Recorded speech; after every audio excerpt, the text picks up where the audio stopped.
Clara Whitfield tore the wedding veil off her own head and threw it to the dirt floor. Her hands were shaking. Her chest was heaving. And the man standing 10 feet away, the richest man in 3 counties, the man her father had just handed her to like a land deed, didn't flinch. He just watched her. "I am not a debt payment," she said, her voice cracking on every single word. And Nathaniel Brooks, millionaire rancher, looked her dead in the eye and said something. Nobody in Red Willow, Colorado, had ever expected to hear from a man like him. Before we go any further, if this kind of story speaks to your heart, please subscribe to this channel and hit that notification bell so you never miss a story like this one. Drop a comment below and tell me what city you're watching from. I want to see just how far this story travels. Now let's go back to where it all began. The morning of her wedding. Clara Whitfield did not cry. She had promised herself she wouldn't. Not in front of her father.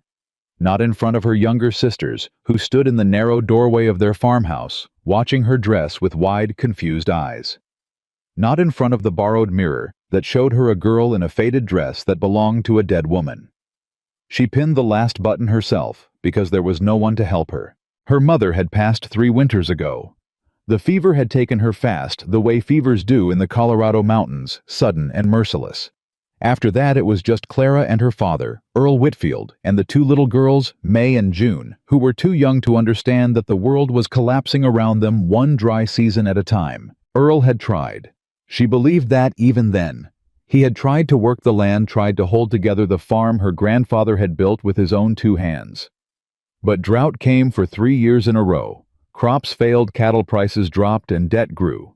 The way debt always grows when a man is desperate, quietly, steadily, and then all at once.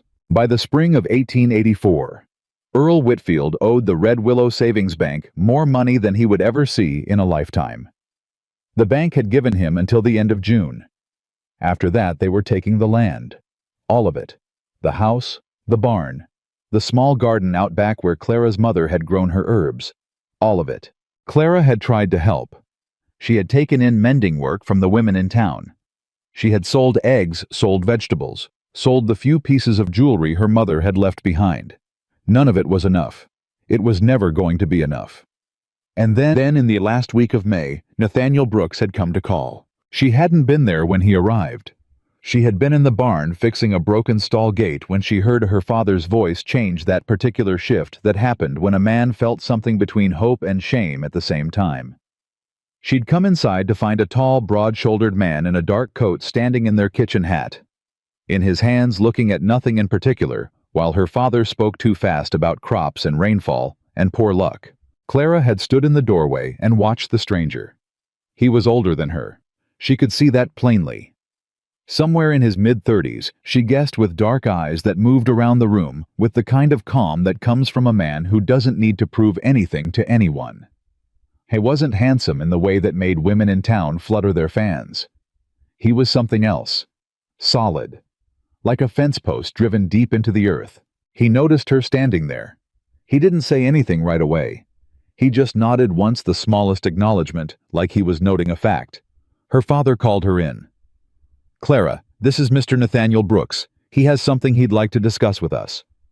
She came in slowly, wiping her hands on her apron. Nathaniel Brooks looked at her directly. Not the way the men in town sometimes looked at her, assessing, calculating, dismissive.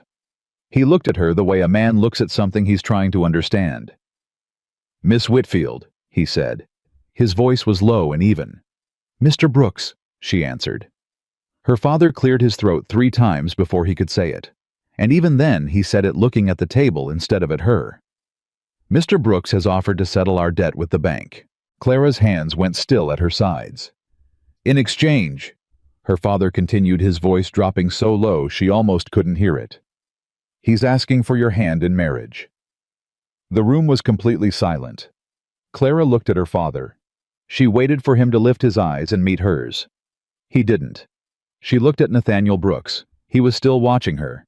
And something in his expression, she couldn't name it then, couldn't find the word for it until much later, looked almost like apology. "I understand," he said quietly. "If your answer is no, Miss Whitfield, I'm not here to force anyone's hand." She almost laughed at that. Almost. "Then why are you here, Mr. Brooks?" she asked. He was quiet for a moment, a long moment, and then he said, "Because I have an empty house, and your family has nowhere to go, and I thought perhaps we could help each other." Clara stared at him. She thought about May and June, who were 6 and 8 years old and had already lost their mother. She thought about what it would mean for them to lose their home too, to be turned out onto the road with nothing, no land, no shelter, nothing at all. She thought about her father, who was already broken in ways that didn't show on the surface, but that she could see every single morning in the way he stood at the window and looked at the fields like a man who had already given up. She thought about herself last, which was, she realized later, exactly the problem. "When?" she asked. Her father finally looked up. Nathaniel Brooks said, "Whenever you're ready." "I'll never be ready," she said plainly. "So it might as well be soon." The wedding was set for the second Sunday in June. Word spread through Red Willow, the way all words spread through small towns, fast, twisted, and louder on the second telling than the first. By the time Sunday came, the whole congregation knew the story, or at least the version they had assembled from fragments of gossip, and the particular pleasure some people take in other people's misfortune. Earl Whitfield had sold his daughter. That was the way most of them said it. Not helped her, not protected her, sold. And Nathaniel Brooks, who already had more land and more cattle and more money than any one man needed, had bought himself a young wife the way he might buy a piece of property at auction. Clara heard it all. She heard it from the women who came to drop off a casserole and left behind whispered words she wasn't meant to catch. She heard it from the way May and June's schoolteacher looked at her when she brought the girls into town the week before the wedding. She heard it in the silence of the people who used to speak to her easily and now found somewhere else to look. It didn't break her. She wouldn't let it.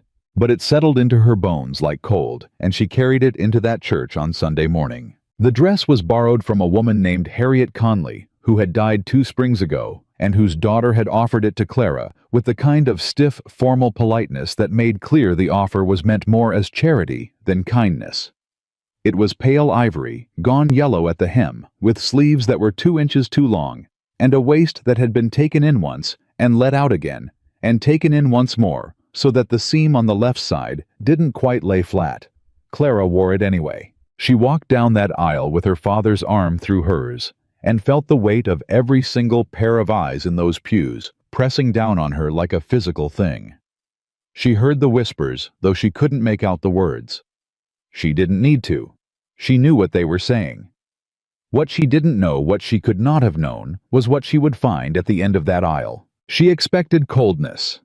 She expected the particular cruelty of a man who believed he had purchased something and intended to get his money's worth. What she found instead was Nathaniel Brooks standing at the altar with his hat in his hands, looking at her, not with the satisfaction of ownership, but with something she had never once seen directed at her in her entire 19 years of life. He looked at her like she mattered, like she was a person walking toward him, instead of a transaction arriving on schedule. She nearly stopped walking. She didn't, but she nearly did. When she reached him, he didn't reach for her hand right away. He waited for her to come to stand beside him, and then he leaned very slightly toward her and said low enough that only she could hear, "You don't have to pretend anything today, or any day after." She didn't answer. She couldn't. Her throat had closed. The minister began. The vows were the standard words. The same words that had been spoken in that church for decades. The same promises about love and honor and all the days that followed. When it came time for Nathaniel to speak, the whole church waited in that particular holding breath way that crowds do when they expect something routine. The minister asked, "Do you, Nathaniel James Brooks, take this woman?" "I do," Nathaniel said. The minister nodded and moved to continue, but Nathaniel wasn't finished. He said 2 more words. 2 words that weren't in any ceremony, weren't in any prayer book, weren't expected by anyone in that building. "I choose to." A murmur moved through the pews like wind through dry grass. Clara turned to look at him.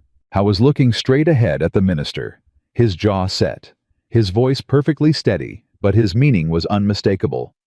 He was not saying these words for the crowd. He was not performing. He was making a distinction that most of the people in those pews would spend the next week arguing about because they couldn't quite understand why it made them uncomfortable. There was a difference, he was saying, between accepting something and choosing it. And he was choosing. Clara felt something shift inside her chest.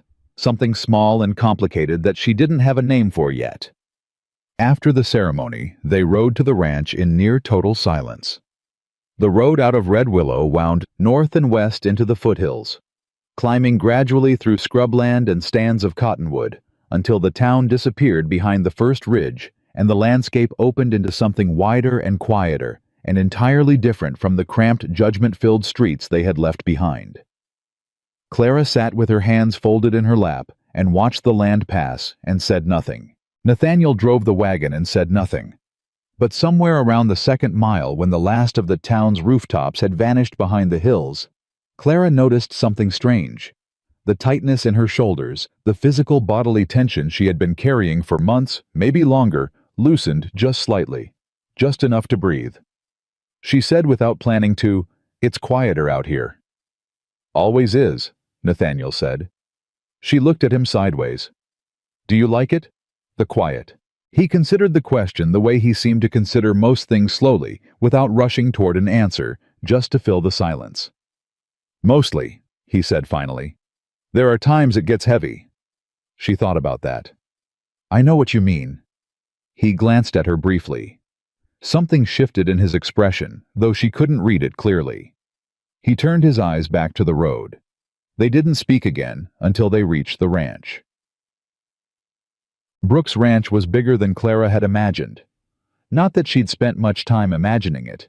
She'd passed the turnoff to the main road twice in her life and never thought much about what lay beyond it. Now she sat in the wagon as they came up the long drive and tried to absorb what she was seeing. The main house was 2 stories built of timber and stone, with a wide porch that ran across the entire front face, and windows that caught the late afternoon light and threw it back in long gold rectangles.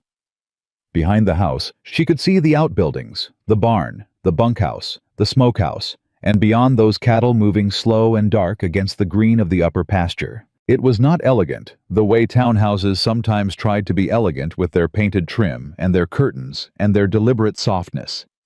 It was something different, solid, built by a man who wanted it to last rather than to impress.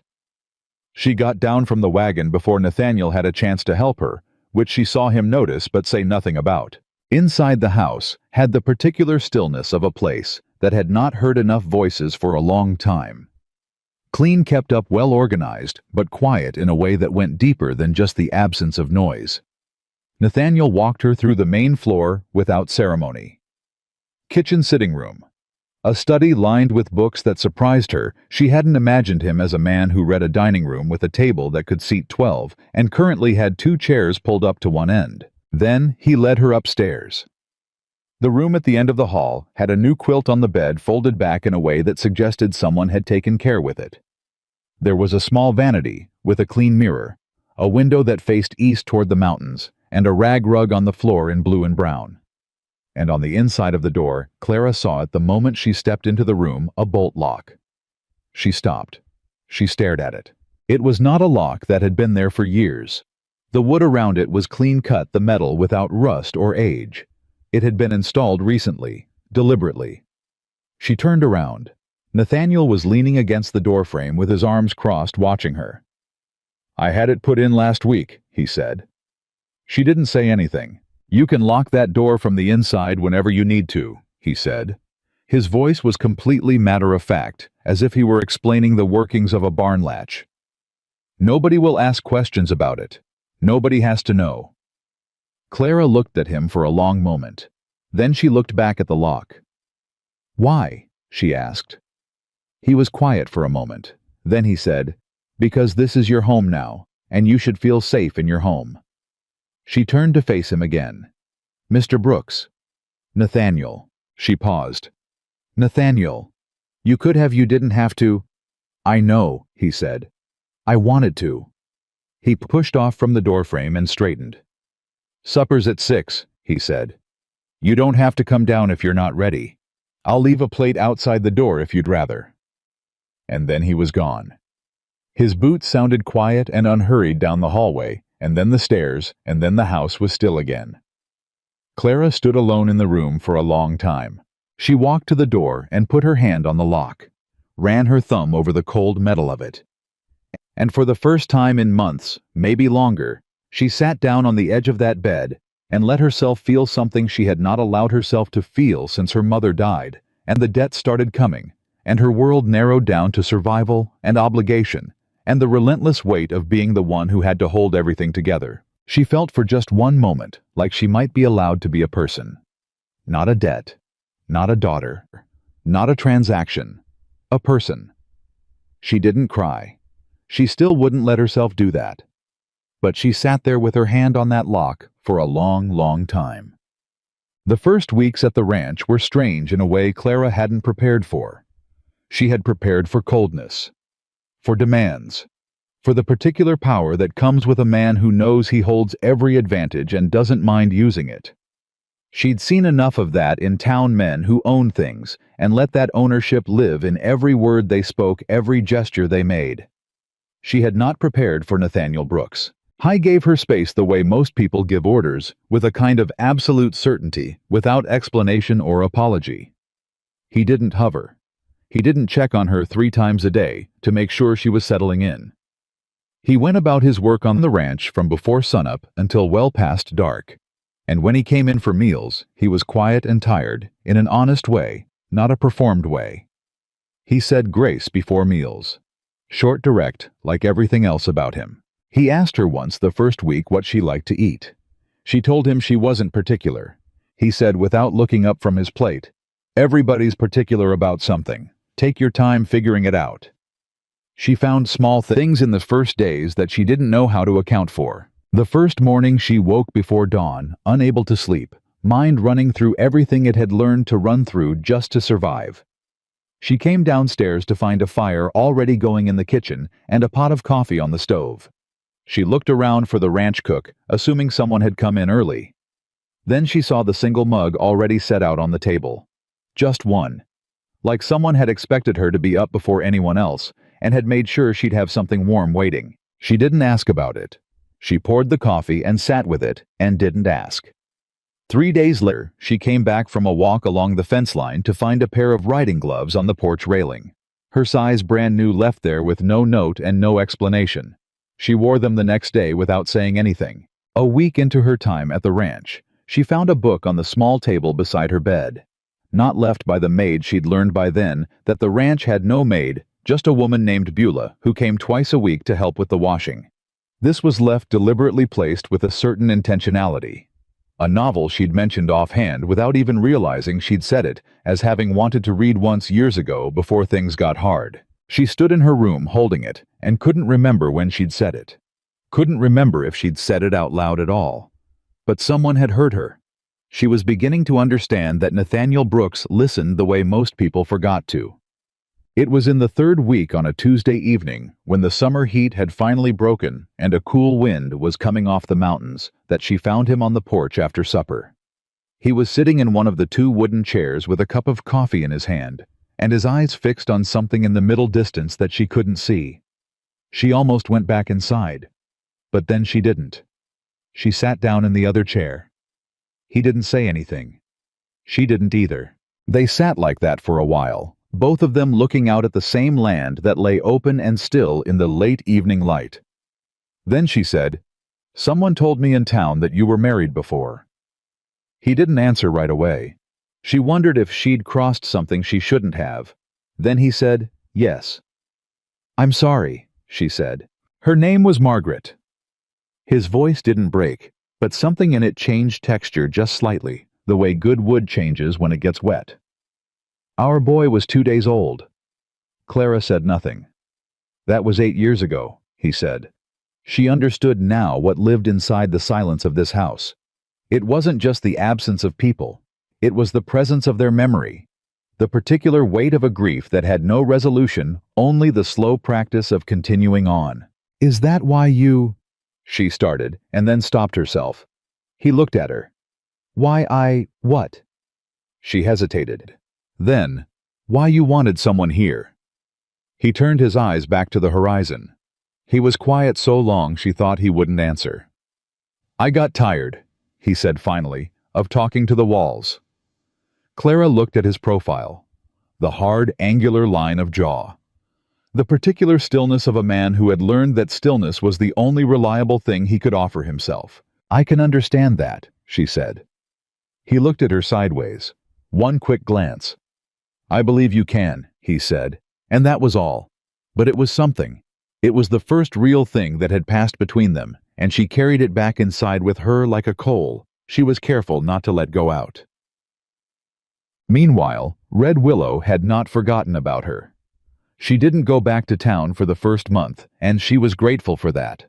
But Nathaniel needed supplies in the 4th week, and she had letters to post to her sisters, who were staying now with her father on the farm. The debts cleared the land safe, the farm intact because of what she had agreed to.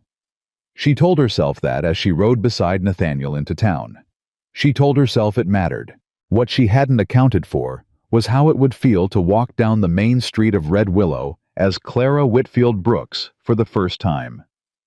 To feel the shift in how people looked at her, some curious, some pitying, some with that particular social hunger of people who want to watch something uncomfortable unfold.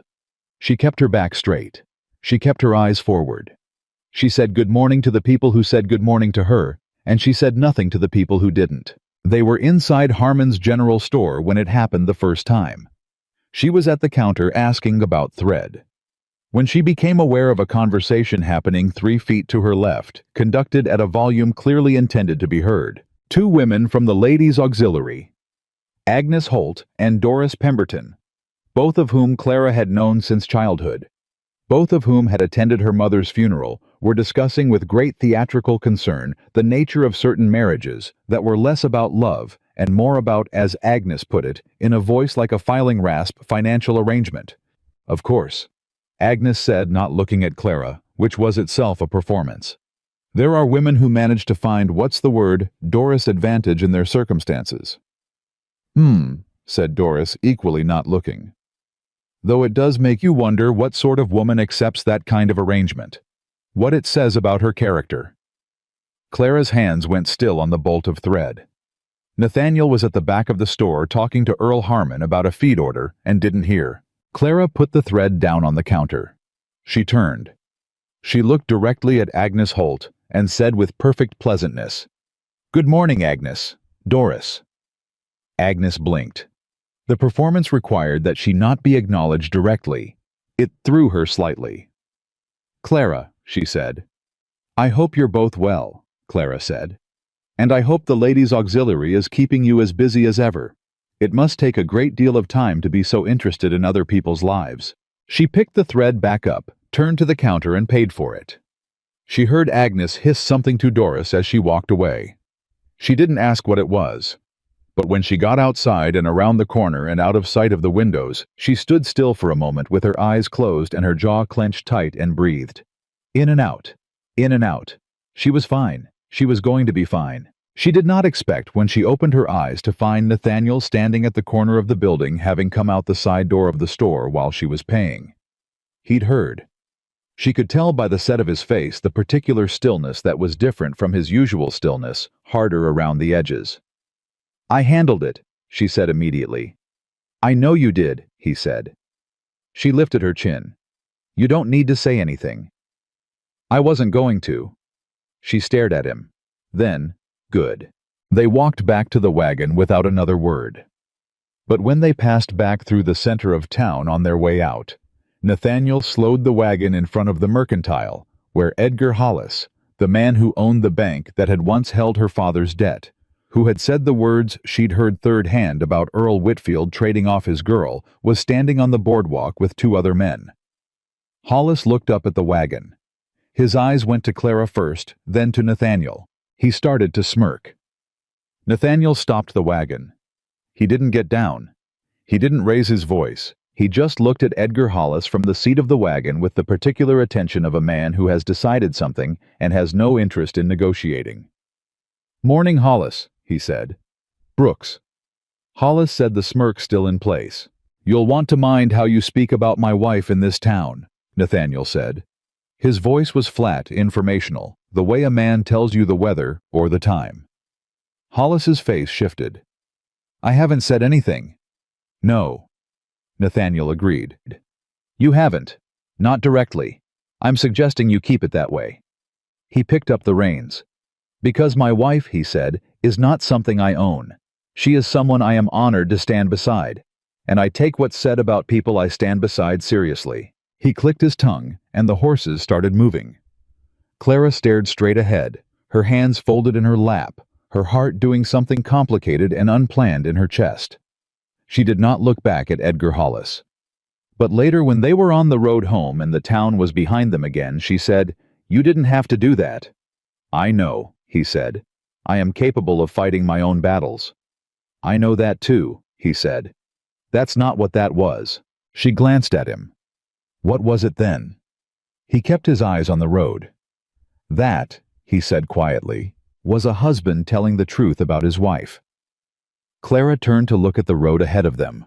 She did not say anything else. But something that had been clenched tight in her since the morning of that borrowed wedding dress, and those two long sleeves, and those whispering pews, something in the very center of her had loosened. Not broken, not dissolved, but loosened. And that she was beginning to understand was how it started. Not with warmth, not with softness, not with any of the things she'd once imagined a different life might feel like. It started with a man who put a lock on her door. It started with coffee on a cold morning, and gloves on a porch railing, and a book she'd forgotten she'd wanted to read. It started with 2 words spoken in a church that nobody asked for, and everybody heard. "I choose to." She kept those words somewhere quiet inside herself for a long time, before she understood what they would eventually mean. The weeks after their first trip into town settled into something Clara hadn't expected: a rhythm. Not a comfortable one, not yet. More like the rhythm of 2 people learning to move around each other without collision. Learning which silences were safe and which ones carried weight. Learning the small grammar of a shared life, built from necessity rather than desire, and slowly, without either of them announcing it, becoming something else. She still locked her door some nights. Not because she was afraid, but because the lock was hers and using it reminded her that she was still a person with choices. Nathaniel never mentioned it, never tried the handle, never walked down that hallway with any sound except the deliberate, unhurried bootsteps of a man who understood that some boundaries were not about distrust, they were about dignity.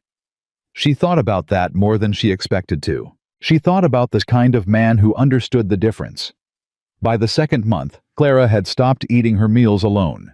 It had happened gradually without a formal decision. First, she'd come down while he was still at the table. Then she'd started coming down before he finished. And then one morning, she'd been there first with 2 cups of coffee, already poured, and neither of them had said a word about it. Beulah, who came Tuesdays and Fridays to help with washing, had noticed. Clara caught the older woman watching them at breakfast one morning, with an expression that was equal parts amusement and satisfaction. "What?" Clara asked. "Nothing," Beulah said, turning back to the washtub. "Not a thing." But she was smiling. Clara could see the back of it, even when she couldn't see the front. Nathaniel had ranch hands, 5 of them, rotating through the bunkhouse men who'd worked Brooksland for years, and who treated Clara with a particular careful respect that told her they'd been spoken to about it. Not told to perform politeness. Just told she suspected to treat her as they'd wish someone to treat their own sister or their own mother, and they did. There was one called Hayes, a wiry man of about 40, with a gray-streaked beard, and the kind of weathered face that belongs to someone who has spent decades outdoors in all seasons. He was the one who showed her on her 5th week at the ranch how to hold a horse properly when leading it across uneven ground. Not because she'd asked, because he'd watched her struggle twice and decided to say something instead of watching a 3rd time. "You're fighting it," he told her, falling into step beside her without ceremony. "I noticed," she said. "The horse noticed too. That's the problem." He adjusted the lead in her hands without asking permission, repositioning her grip with the efficiency of someone who's corrected the same mistake 200 times. "Don't pull, guide. There's a difference." She looked at him. "Is there a lot of that on this ranch, differences between pulling and guiding?" Hayes gave her a look that was sharp and assessing, and then broke into something approaching a smile. "Funny," he said. "Mr. Brooks said you were sharp." Clara stopped walking. "He said that—" Hayes had already moved on toward the barn, and he said it over his shoulder, casual as weather. "Said it to Earl Harmon in town last week. Said his wife was the sharpest woman he'd encountered in a long time, and he wasn't inclined to waste that." She stood there holding the lead rope while the horse waited patiently beside her. "Sharp," he'd said. "Not pretty, not quiet, not grateful. Sharp." She didn't know quite what to do with that, so she filed it away in the same place she'd filed the coffee and the gloves and the book and the words "I choose to," in that careful interior place where she kept the things she wasn't yet ready to examine directly. She guided the horse the rest of the way to the pasture without pulling once. It was 2 days later that the first real trouble came back from town. She heard it from Beulah, who'd gone into Red Willow on a Friday for her own errands, and come back with her mouth set in that particular line. That means a person has heard something they didn't want to hear and aren't sure whether they should say it. Clara saw the line and said, "Just tell me." Beulah set down the basket she was carrying. "Martha Hollis is organizing a welcome gathering." "A welcome gathering," Clara repeated. "For you, as the new Mrs. Brooks." Beulah's voice was careful. "At the church hall, 2 Saturdays from now." Clara was quiet for a moment. "Martha Hollis, Edgar Hollis's wife." "The same." "And you think this is genuine?" Beulah looked at her with the particular expression of a woman who has lived long enough to know exactly what certain invitations are really for. "I think Martha Hollis has never done a genuine thing in her life, and I think you're smart enough to know what that means." Clara thought about Edgar Hollis's face outside the mercantile. The smirk. The way it had vanished when Nathaniel spoke, and then come back just slightly at the edge of it when they rode away. "When did she start organizing it?" Clara asked. Beulah hesitated. "Beulah." "The day after you and Mr. Brooks came into town last month." Clara nodded slowly. "I see." She told Nathaniel that evening at supper. She told him the way she'd learned to tell him things directly without softening it, because she'd learned quickly that he didn't want things softened, and she didn't want to do the softening. How was quiet while she talked. He ate. He listened. When she finished, he put down his fork and looked at his coffee cup. "You don't have to go," he said. "If I don't go, they win," she said. "They get to say I was too ashamed to show my face. And if you go, they get to try to make me feel ashamed to my face instead." She looked at him. "But that's different. That I can manage." He looked at her for a long moment with those dark, steady eyes. "All right," he said. "All right. I'll come with you." "I don't need—" "I know you don't need me there," he said patiently. "I'd like to be there." She looked at him. He held her gaze without flinching, without performing anything, just stating a fact the way he stated all facts. "Fine," she said. "But you let me handle it." He picked his fork back up. "Wouldn't dream of doing otherwise." She didn't entirely believe that, but she believed he meant it in the moment, which was enough. The next 2 weeks moved faster than any 2 weeks she'd spent at the ranch. Maybe because she was bracing for what was coming, and bracing always made time move strange. She went about her days, learned the language of the land, which cattle were, which pasture rotated, how the water ran from the northern creek, when the mountain snow melted, and she let it absorb her, because absorption was better than waiting. She visited her father on a Wednesday. Rode out alone to the Whitfield farm, which was her choice, and the fact that it was her choice mattered in ways she didn't say out loud. Earl Whitfield had aged in the months since the wedding. Not dramatically, not in a way that would alarm a stranger, but Clara could see it. The particular aging that happens when a man has done something he can't entirely justify to himself, and lives inside that every day. He'd saved his farm, yes. He'd kept a roof over May and June's heads. But he'd done it in a way that he couldn't look at straight, and it showed in how he moved around her. Now careful, apologetic, without being able to say the apology. She hadn't decided yet whether she was ready to let him say it. They sat on the porch, and she watched May and June run through the yard, chasing the barn cat, and Earl said carefully, "Are you?" Are things going well, Clara? She considered the question. Better than I expected, she said honestly. He treats me fine, she said. He treats me well, actually. She looked at her father. You could have asked me, before you agreed to anything. You could have told me what was happening and asked. Earl flinched. It was small, but she saw it. I know, he said. You decided for me, she said. Because you were scared, and I was the solution you had. And I understand that, I do. But you still decided for me. The silence between them was long and uncomfortable and honest, which was better than a comfortable silence built on pretending. I'm sorry, Clara, he said finally. And when he said it, it was the real thing, not the performed version. She nodded. I know you are. She stayed for supper. She helped June with her reading lesson.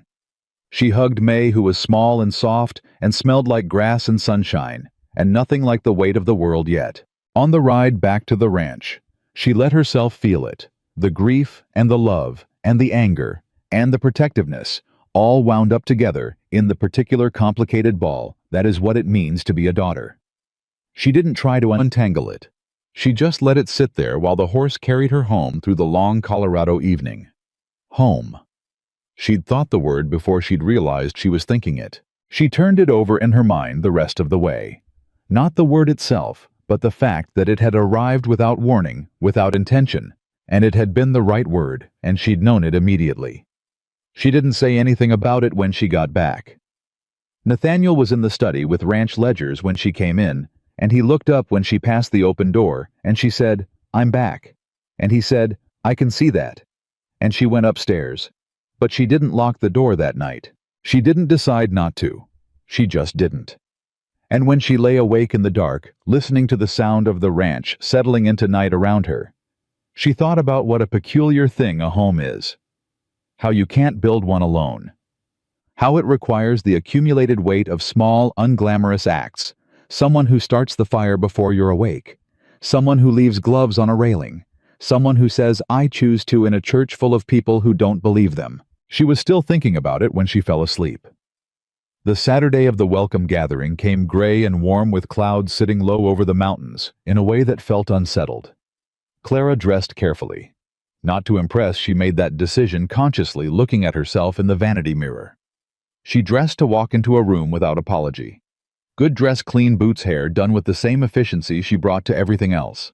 Nathaniel was waiting downstairs with the wagon already hitched. He was in his good coat, clean-shaved, and when she came down the stairs, he looked at her with that particular expression. She was learning to read the one where something moved behind his eyes that he didn't put into words. You look fine, he said. I look determined, she corrected. The corner of his mouth shifted. Same thing on you, I think. They drove into town without much talk. When the church hall came into view, Clara could already see wagons and horses outside a bigger turnout than a genuine welcome gathering for someone the town actually liked would have required. They all came to see, she thought. That was fine. Let them look. She walked in with Nathaniel one step behind and slightly to her left present, but not leading a position she suspected he'd chosen deliberately, and the room's noise dropped in that particular wave pattern that happens when a crowd is pretending not to watch while watching. Martha Hollis came forward first with her hands out and her smile the exact width of something performed. Clara, we're so glad you could come.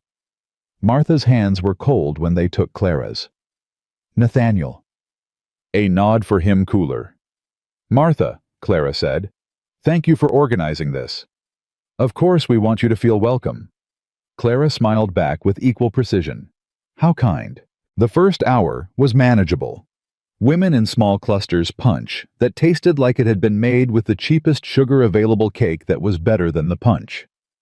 People came to speak to her in waves, some genuine, the ones who had always been decent and were simply being decent. Some morbidly curious. Some performing decency while their eyes calculated. She handled them all. She answered questions. She was polite and composed and gave nothing away that she didn't intend to give. Nathaniel moved through the room in his own orbit, talking cattle prices and land issues with the men watching her from across the room when he thought she couldn't see. She could see. She just didn't let on. It was in the second hour when people had relaxed into themselves a little more, and the pretense of welcome had worn thin enough to see through that it happened. She was standing with 3 women near the refreshment table when Dorothy Crane, whose husband had once tried to buy a parcel of Brooks land and been turned down flat, positioned herself at Clara's left and said in a voice designed to carry exactly 2 feet. "So tell me, Clara, how does it feel knowing your husband paid for you?" The room didn't go quiet. It was more selective than that. The right people heard. The people Dorothy wanted to hear it heard it. And they turned with the particular attentiveness of a crowd waiting to see whether someone will fall. Clara felt the hit land. She wouldn't lie to herself about that. It landed. The words found the exact bruise she'd been carrying since June pressed directly on it, and for 1 full second she felt the floor tilt.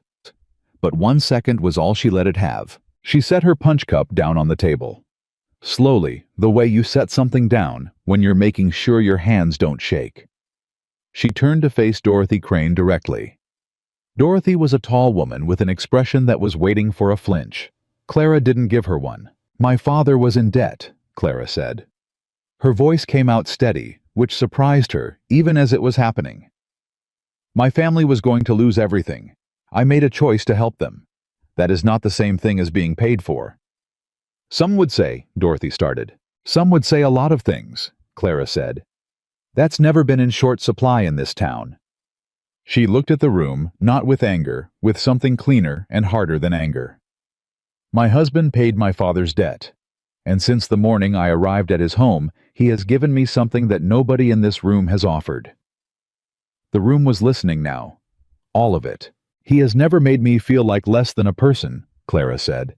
"Which is more than I can say for most of what I've heard from Red Willow." Dorothy's face had done something complicated. Behind her, someone drew in a quick breath. Clara picked her punch cup back up. "Now if you'll excuse me," she said, "I believe there's cake." She turned and walked toward the cake table with her back straight and her heartbeat slamming against her ribs like it was trying to get out, and she got herself a piece of cake and stood there eating it and did not let her hands shake, and the room shifted around her in a way that felt like something had been decided. She didn't look for Nathaniel. She didn't need to. She found out later from Hayes of all people who'd heard it from the blacksmith who'd been standing outside that. During the exact moment Clara was speaking, Nathaniel had been across the room talking to a group of men about water rights, and he had gone completely still when he heard her voice change register, and he had not moved or spoken or done a single thing that anyone could point to. He had simply stood there with his full attention directed at his wife, and his expression had been of a man watching something he genuinely admired. That detail mattered to her more than she expected it to. On the drive home, the clouds that had been sitting heavy all day had finally given up and were releasing a light, persistent rain that hit the wagon roof in a quiet rhythm. Clara sat beside Nathaniel and felt the particular hollowness that comes after sustained tension, releases the way a body doesn't always know the danger has passed right away and keeps bracing for the next thing. They were halfway home when he said, "You didn't need me there." "No," she said. "I know." A pause. "I'm glad I was there anyway." She looked at his profile in the rain-dimmed light. Why? He thought about it. He took his time. She'd learned that about him. He would actually take his time, rather than fill silence with words that weren't ready yet. "Because some things," he said, "you ought to have a witness for." She stared at the road ahead for a long moment. Then she said quietly, "Thank you for that." He nodded once and said nothing else. By the time they reached the ranch, the rain had settled into something gentler. They got the horses under cover and went inside, and Clara made tea because her hands needed something to do, and Nathaniel sat at the kitchen table without being asked. They sat with the tea in a silence that had changed its quality since the first weeks. Those early silences had been careful guarded, full of the awareness of a stranger. This one was different, lived in. The kind of silence that exists between people who have been through something together and don't need to perform a reaction to it. "She wasn't wrong, you know," Clara said eventually. Nathaniel looked at her. "Dorothy Crane." Clara wrapped her hands around the mug. "She wasn't wrong that your money is the reason I'm here. That's just true." "It's part of the truth," he said. "What's the other part?" He was quiet for a moment, looking at his own mug. "The other part," he said, "is that you've been running this household better than it's been run in 8 years. That you've made Hayes respect you in under a month, which I couldn't do in under a year. That you rode out to see your father and your sisters, and came back and didn't say a word about it, but you came back different, lighter." He looked up. "And the other part is that I look forward to supper now, which I hadn't in a long time." Clara felt the words land in that careful interior place next to all the other things she'd been saving there. "Nathaniel," she said slowly.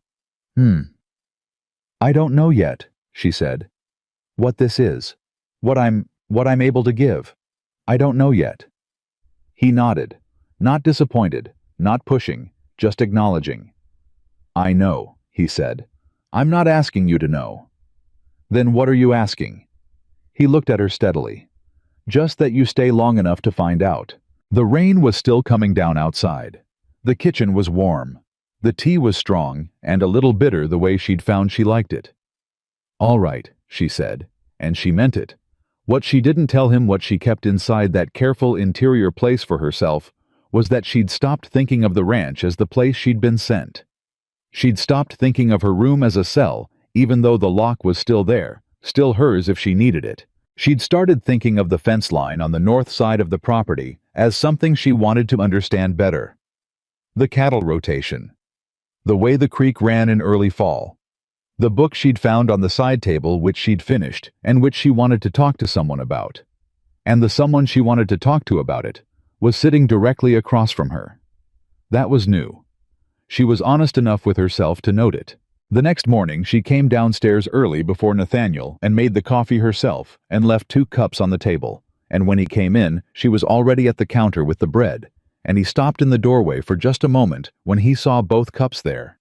He didn't say anything about it. He sat down and drank his coffee, and she cut the bread, and they talked about the north pasture fence that Hayes said needed repair, and it was so ordinary and so quiet and so entirely unlike what she'd been prepared for that she almost didn't recognize what it was. She recognized it 3 days later. She was in the barn when it came to her so simply and plainly that she almost laughed at herself for how long it had taken. She was choosing this, not just enduring it, not just surviving it. She was one morning at a time, one cup of coffee at a time, one conversation in the rain at a time. She was choosing it. And nobody had forced that. That was hers. She stood in the barn with the warm animal smell around her and the light coming in through the gaps in the boards, and she felt something bloom in her chest that was complicated and a little frightening, and also underneath all of that, undeniably, like hope. She didn't say anything to anyone about it. But she stopped counting the nights she locked her door. Not because she'd decided not to lock it. Because she'd simply stopped keeping track. Because the lock was there and it was hers, and she trusted that. And trusting it meant she didn't have to think about it every single night anymore. That was the most frightened she'd been since the wedding. Not because anything bad was happening. Because something unexpectedly good was. And good things she had learned could be taken away. So she held it lightly. She held this new careful thing lightly, the way you carry something that matters, not clutched tight because that breaks things, but cupped in both hands, watchful, steady. She held it, and she kept going. The thing about hope, Clara had learned, was that it made you vulnerable in ways that despair never did. Despair was armor. You could live inside it. Keep your head down, do what needed doing without exposing anything soft. But hope cracked you open. It made you start wanting things you hadn't let yourself want before, and wanting things meant they could be taken. She understood that more clearly the morning Nathaniel came in from the north pasture with blood on his sleeve, and didn't mention it until she grabbed his arm at the breakfast table and said, "You're hurt." And he looked at his own arm like he'd genuinely forgotten. "Hayes's horse threw him," he said. "I caught him before he went over the fence. Fence caught me instead." "Sit down," she said. "Clara, it's nothing." "Nathaniel, sit down." He sat down. She cleaned the gash herself because the ranch was 40 minutes from the doctor in town, and it wasn't deep enough to warrant the trip. And the whole time she was working, she was aware of him watching her with an expression she didn't look at directly because she wasn't ready to name it. "You've done this before," he said. My mother was sick for 2 years before she died, Clara said. You learn. She tied off the bandage with the same efficient knot she'd used on her mother's dressings 100 times. Then she sat back and looked at her own hands. Clara, he said. I know, she said, before he could say whatever he was going to say. You don't know what I was going to. I know, she said again, and she met his eyes for just a moment, and then stood up and went to the kitchen, and she heard him exhale behind her, slow and controlled, and then the sound of him standing, and she waited for his boots on the stairs. Instead, he came to stand in the kitchen doorway. I don't want you to be afraid of this, he said. She was at the sink. She didn't turn around. I'm not afraid of it, she said. Then what? She was quiet for a long moment. The water ran over her hands cold from the well. I'm afraid of what happens when something you didn't expect to want gets taken away, she said. I've had enough practice with that. The silence behind her stretched. Then he said, So have I. She turned off the water. She dried her hands. She turned around.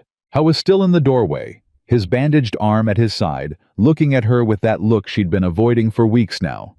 The one that was patient and tired and full of something that had been waiting a long time for a safe place to land. I'm not going anywhere, he said. People don't plan to, she said. No, he agreed. But some of us make better decisions than luck gives us credit for. She looked at him for a long, still moment. Then she said, The coffee's cold. I'll make more. I understood what that meant. She could tell by the way the tension in his shoulders released just slightly, just enough. He sat back down at the table. She made the coffee. That was November.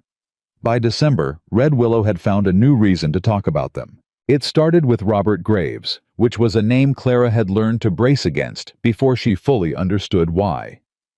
Graves was a land speculator out of Denver who'd been circling Brooks' land for 3 years, according to Hayes, who knew everything and offered information like a man distributing useful tools precisely without waste. He's been talking to Hollis, Hayes told Nathaniel one morning when Clara happened to be in the barn.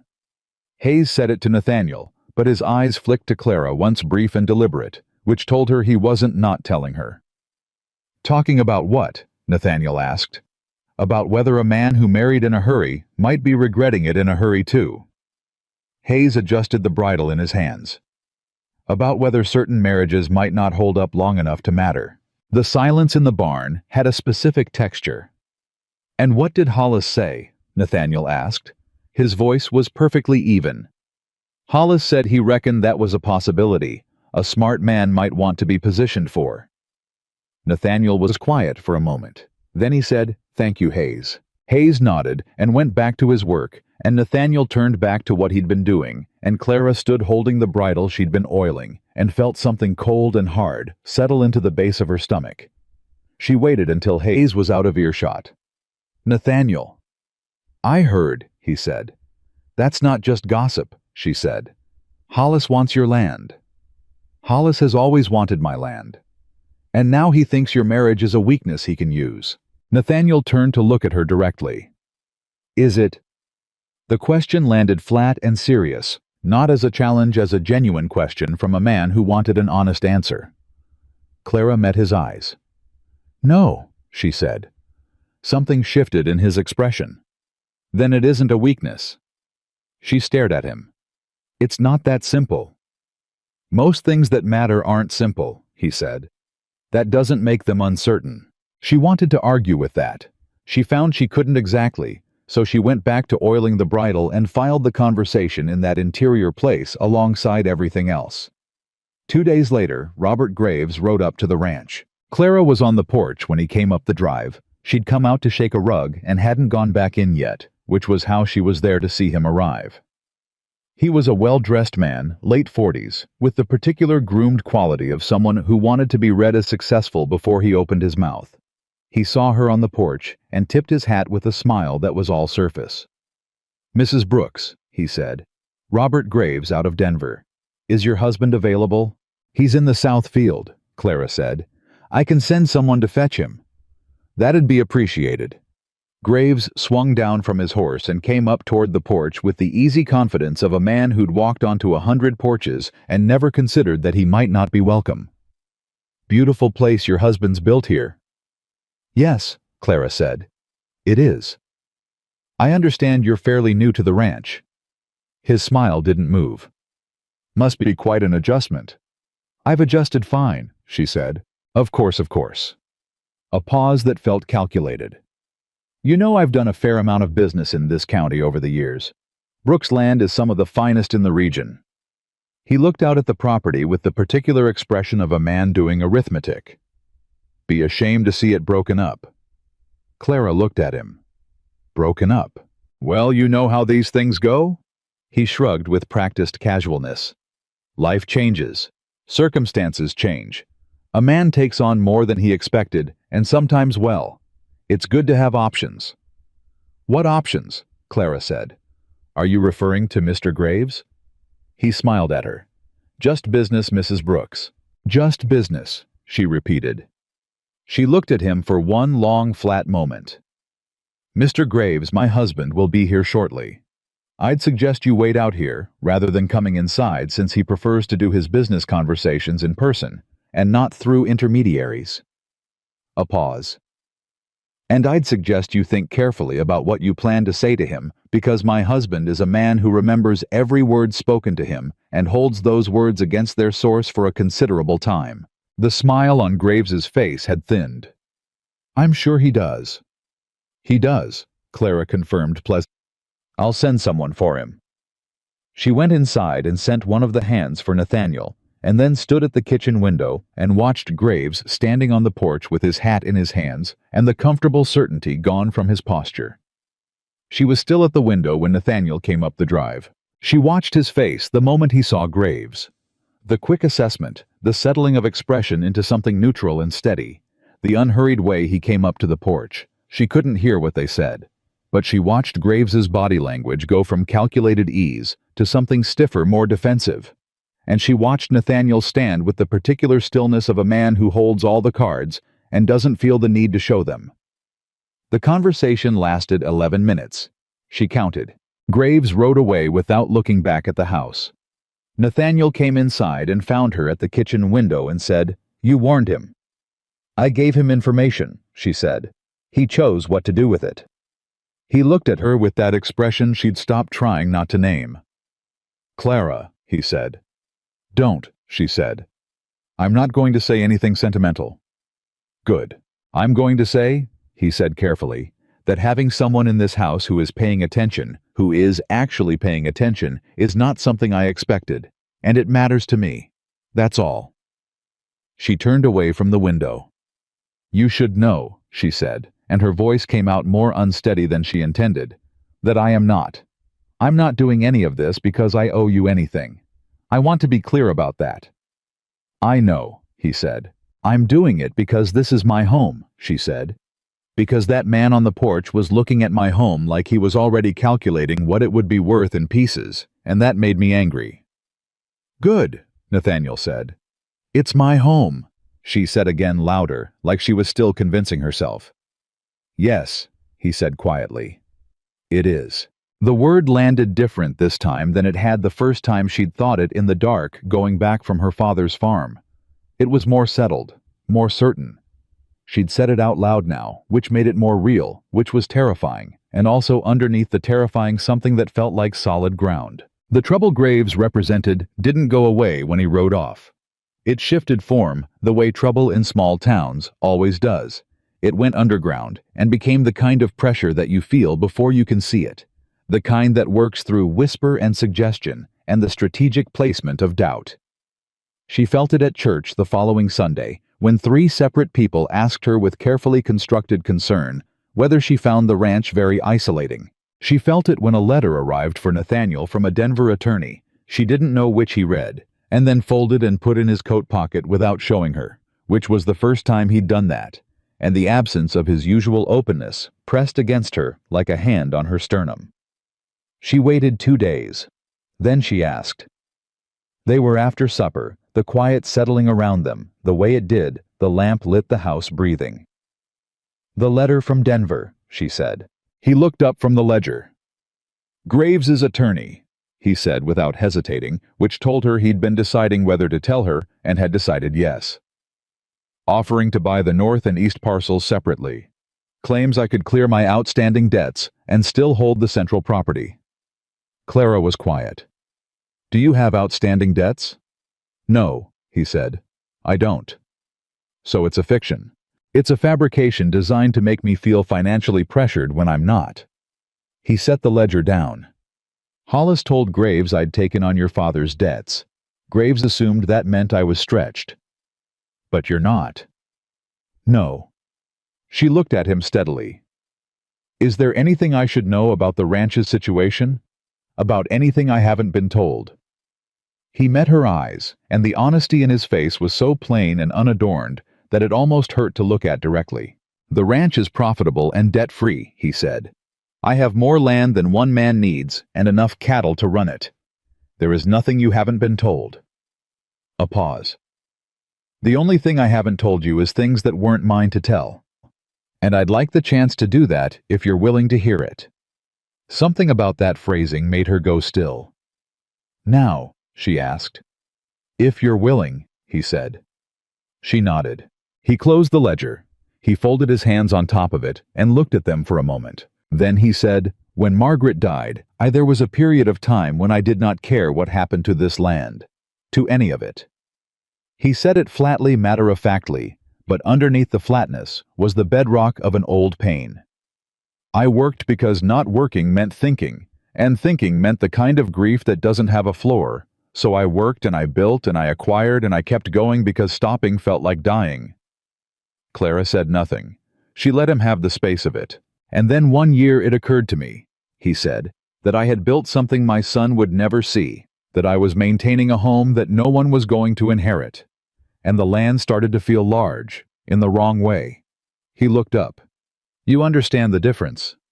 Yes, she said. So when I heard about your father, he said, I want to be honest with you. My first thought wasn't charity. My first thought was that I was tired. Tired of an empty table and tired of talking to Hayes about rain and cattle when what I wanted was a person. A real person who would be here and think things and say things and notice things. He looked at her. I didn't know what I was going to get. I want you to know I was aware of that. I wasn't looking for Margaret. I wasn't looking for anything I'd had before. I was just looking for someone who would be present. Clara held his gaze. And, she said. And, he said with something that was almost a smile. I got considerably more than I was looking for. The silence that followed was different from every other silence they'd shared. It had weight and warmth and the particular quality of something that had been waiting a long time to be set down. I need to tell you something too, Clara said. He waited. I was angry at you for a long time, she said. Not at you specifically, at the situation, at the fact that I didn't have a choice, or I thought I didn't.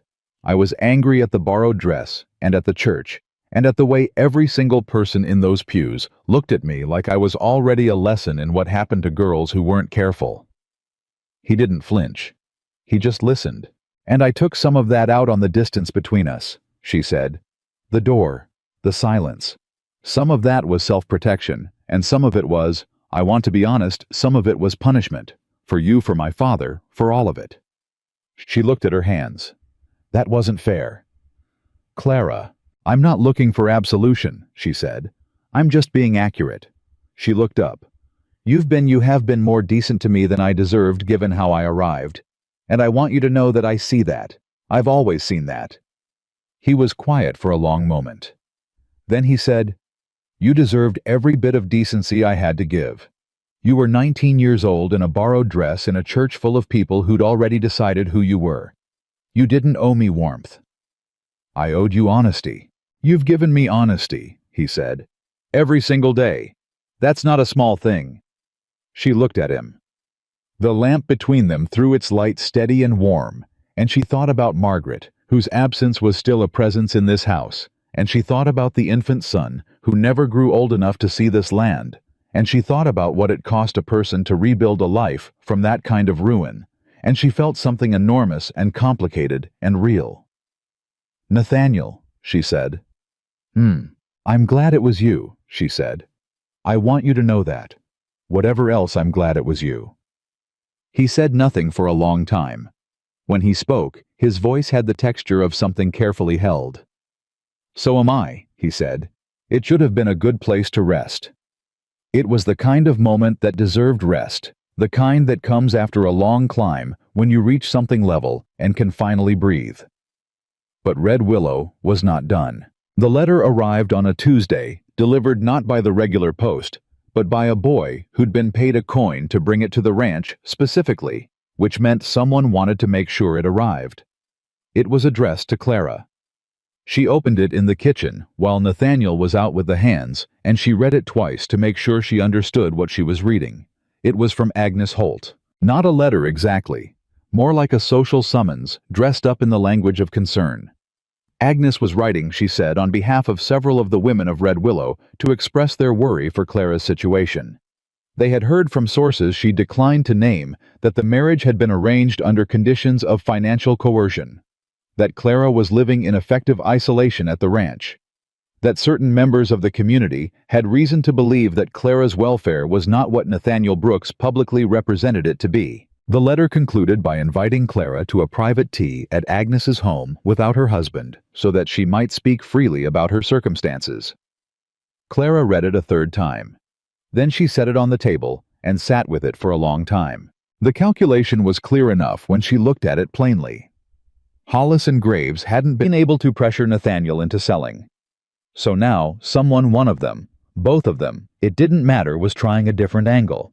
If they could create doubt about the marriage's legitimacy, if they could separate Clara from Nathaniel, get her alone, get her to say something that could be used, or if they could create enough social pressure that the marriage became a liability, a scandal, something Nathaniel would want to resolve quietly, they thought she was the weak point. She sat with that for a long moment, feeling the shape of it. Then she picked up the letter, went to Nathaniel's study, and left it in the center of his desk, where he would find it when he came in. She went upstairs and sat on her bed with her hands in her lap and thought about what she was going to do. He found the letter at 4 o'clock.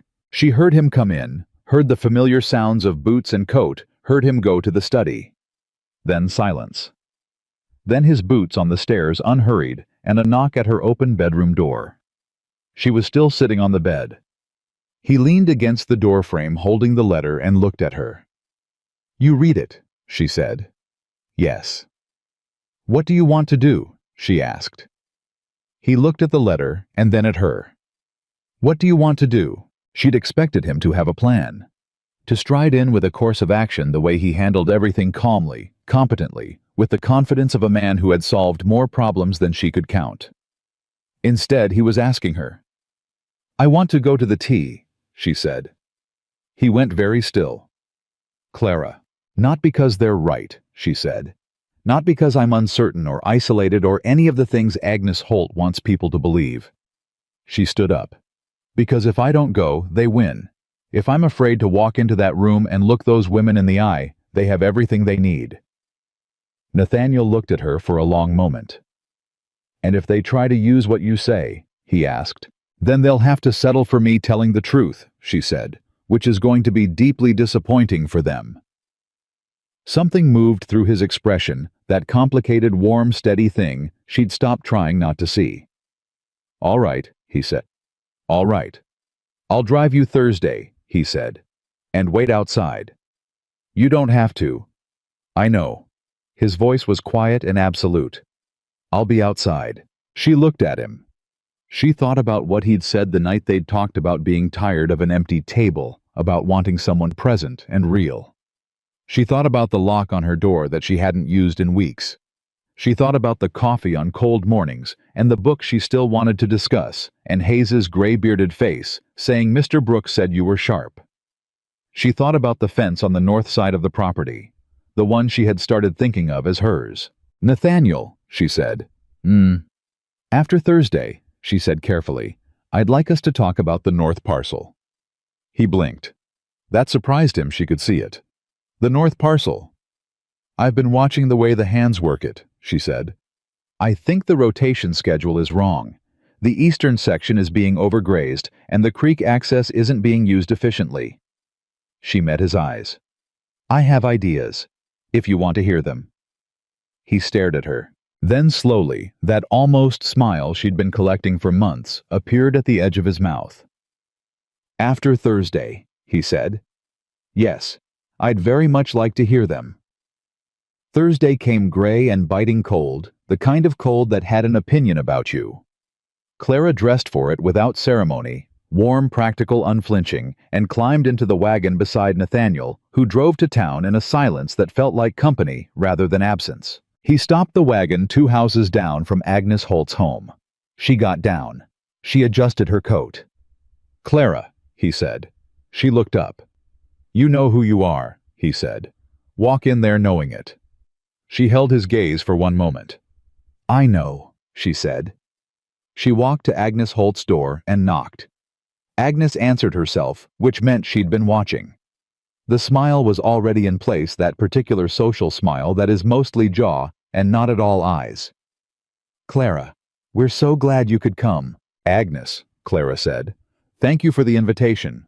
She walked inside. There were 7 women in that parlor. She recognized all of them. Dorothy Crane was there in a chair near the fireplace. Doris Pemberton. The banker's wife, Louise Hollis, who was the reason Clara now understood exactly what was motivating this gathering. 2 women she knew less well.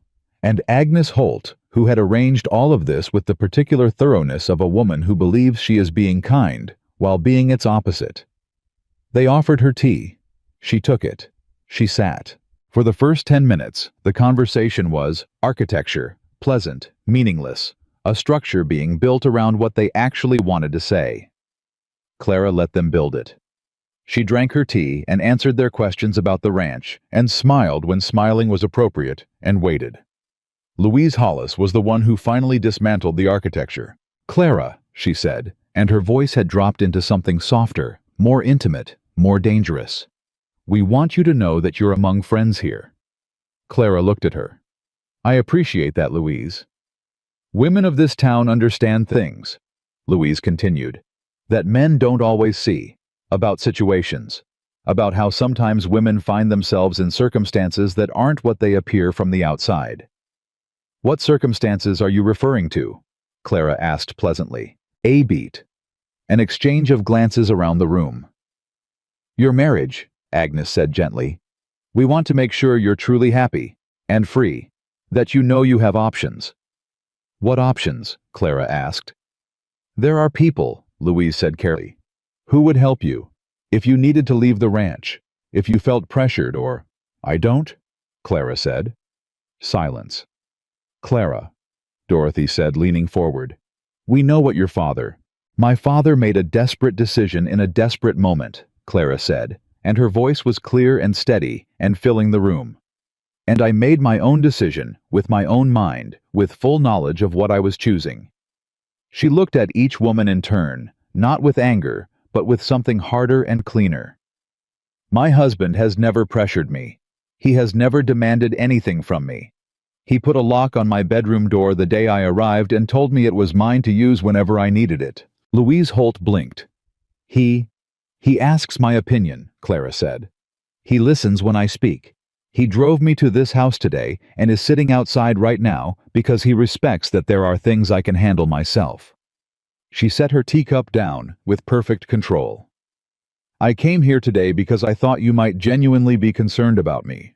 I can see now that this is about something else." The room had gone very still. "Your husband," Clara said to Louise directly, "would like Nathaniel's land.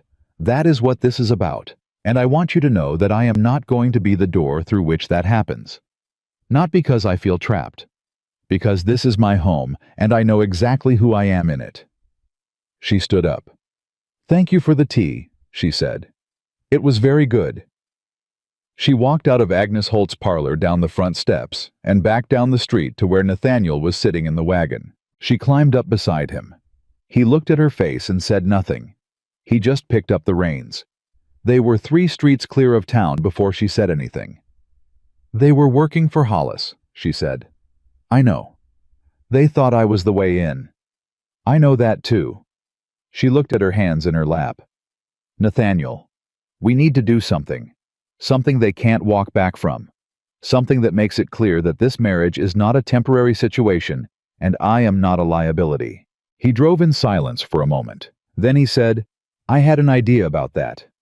She looked at him. "I've been thinking about it since the letter came," he said. "But I wanted to wait until after today, until you'd walked into that room and walked back out." "Why?" she asked. "Because," he said, "what I want to do requires you to be certain, and I needed to see you certain first." She stared at him. The horses moved steady beneath them, and the cold air came off the mountains clean and sharp, and somewhere ahead of them, the ranch waited with its warm kitchen and its north pasture and its fence line she had started calling hers. "Tell me," she said. And he did. He told her on the wagon ride home, and she listened without interrupting, which was how she listened to everything that mattered completely. Still eyes forward, every part of her attention gathered into one focused point. When he finished, she was quiet for a long time. The horses moved. The cold came off the mountains in waves. Then she said, "The north parcel." 300 acres, he said. "Clean deed, your name only." "Nathaniel, let me finish." His voice was steady. "I've thought about this since before the letter came. Since before Graves rode up. Since—" He stopped. Started again. "I've been thinking about it since the day you told me this was your home. Because if it's your home, then it should actually be yours. Not because you're my wife. Because you're a person who deserves to own the ground she stands on." Clara stared at the road ahead. "That's not a small thing," she said. "No," he agreed. "It isn't. 300 acres is, Nathaniel, that's a significant piece of land." "It's the piece with the creek access," he said. "The one you said the rotation was wrong on. The one you have ideas about." He glanced at her. "Seems right that it should belong to the person with the best ideas about it." She turned to look at him fully. He was watching the road jaw set the way he looked when he'd made a decision and was done reconsidering it. "You're doing this in town," she said slowly. "Publicly. At church, Sunday. Edgar Hollis attends that church." "I know." "Agnes Holt attends that church. Louise Hollis. Dorothy Crane. Every single person who has spent the last 6 months treating me like a problem they're waiting to resolve." "I know," he said again. "You're going to stand up in front of all of them and hand my wife a deed," he said, "that she can use to farm or sell or leave me or stay with me, whatever she chooses. Because that is what I should have done on the first day, given you something that was actually legally irrevocably yours." His voice didn't waver. "So that no one, not Hollis, not Graves, not Agnes Holt, not anyone in this county can ever look at you again and say you have nothing of your own." Clara's throat had closed. She turned back to the road. She breathed, in and out. "You understand," she said carefully when she could speak, "that some people will still say you're just managing me, keeping me quiet, giving me a piece of land to secure the marriage." "Some people will say that," he agreed. And those people have never had a conversation with you," he said flatly. "So their opinion of what you can and can't be managed into doesn't concern me much." She almost laughed.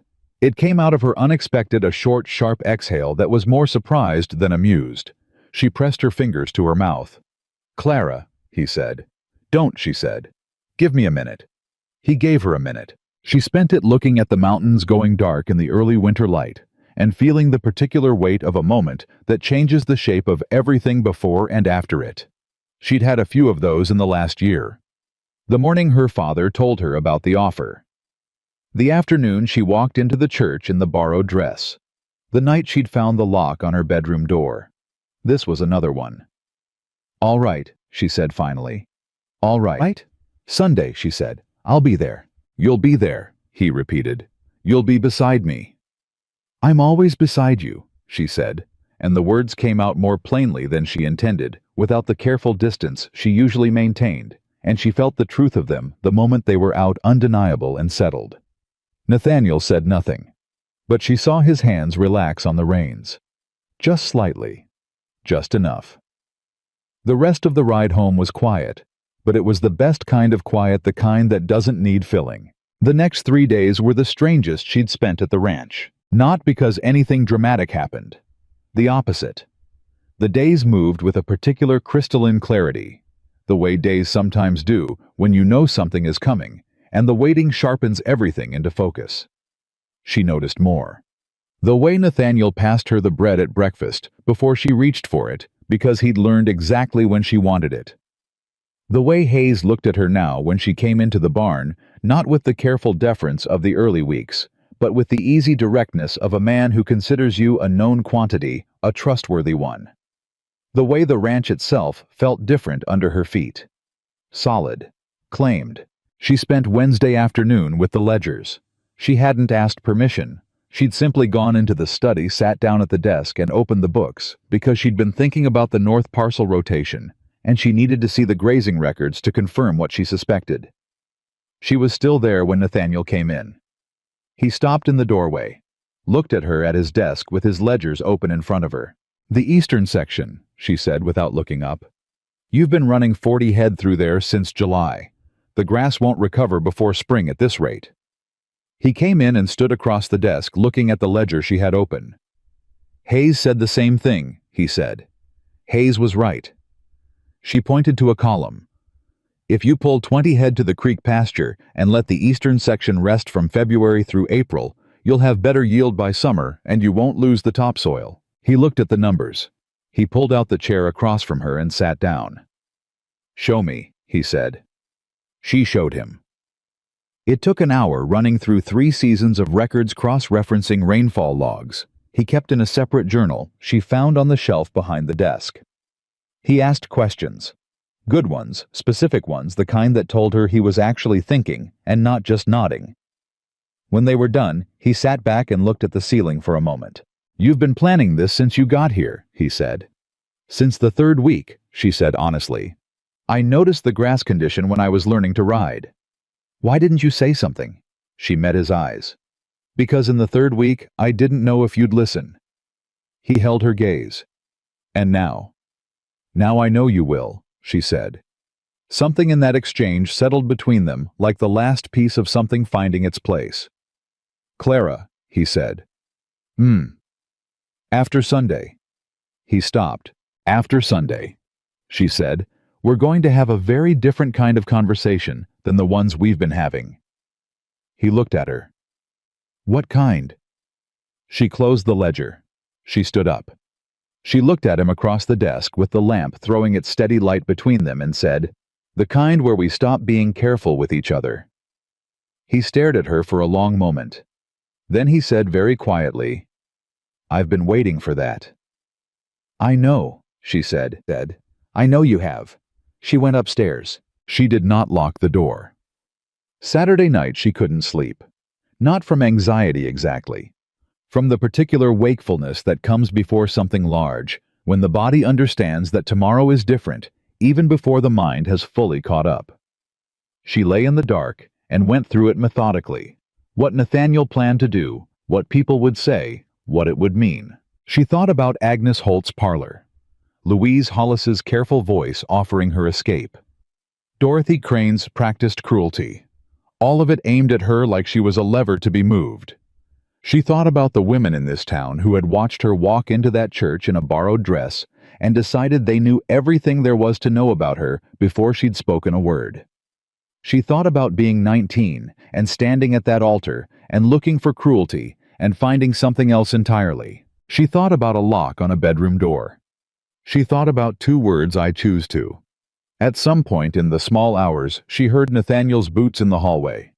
He rose before dawn, always had probably been lying awake the same way she had, and they paused outside her door for just a moment. Not waiting, not considering. Just the particular pause of someone who is aware of a presence on the other side of a wall and pauses to acknowledge it before moving on. She heard him go downstairs. She heard the sound of the fire being built in the kitchen. She got up and went down. He was at the stove, and he heard her on the stairs, and he didn't turn around, but she saw the slight shift in his shoulders that meant he'd heard her and wasn't surprised. "Couldn't sleep either," he said. "No." She sat at the table. He set a cup in front of her and sat down across from her, and they drank their coffee in the dark kitchen with the fire building behind them, not speaking, not needing to. This was what she wanted to protect, she thought. Not land, not legal standing, Not even vindication, though she wanted that too. This particular quiet. These 2 cups on a table in the dark. The simple, weighty fact of not being alone in the morning. "Whatever happens today," she said. Whatever they say or don't say, however they react. She wrapped both hands around her cup. "I want you to know that I already have what I need." He looked at her across the table. "So do I," he said. They arrived at church early. Clara had dressed the way she always dressed now, carefully, practically, without apology. And when she walked in beside Nathaniel, she felt the shift in the room immediately, the particular electromagnetic charge of a crowd that has heard something is happening and is waiting to see what. Because they had heard. Of course they had. Nothing moved through Red Willow faster than the suggestion of a spectacle, and Nathaniel, had she realized now, let just enough information travel ahead of them. Not what he planned to do, just that he planned to do something. They sat in their usual pew. She felt eyes on the backs of their heads through the entire service. She kept her own eyes forward, her hands folded in her lap, her posture the same. It always was. Straight, unhurried, belonging exactly where she was. She felt Nathaniel's arm against hers. Solid. Present. The service ended. And then Nathaniel stood up. He didn't ask permission. He didn't raise his hand. He simply stood in that quiet, absolute way of his, and the minister who had learned over the years that when Nathaniel Brooks stood up with intention, it was worth pausing for paused.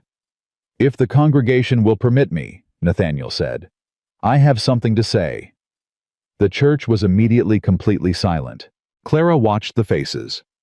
Agnes Holt, 3 pews back, had gone very still. Edgar Hollis near the back wall straightened. Louise Hollis's fan stopped moving. Dorothy Crane's eyes went sharp. They were all waiting. Nathaniel reached into his coat and produced a folded document. He held it without opening it.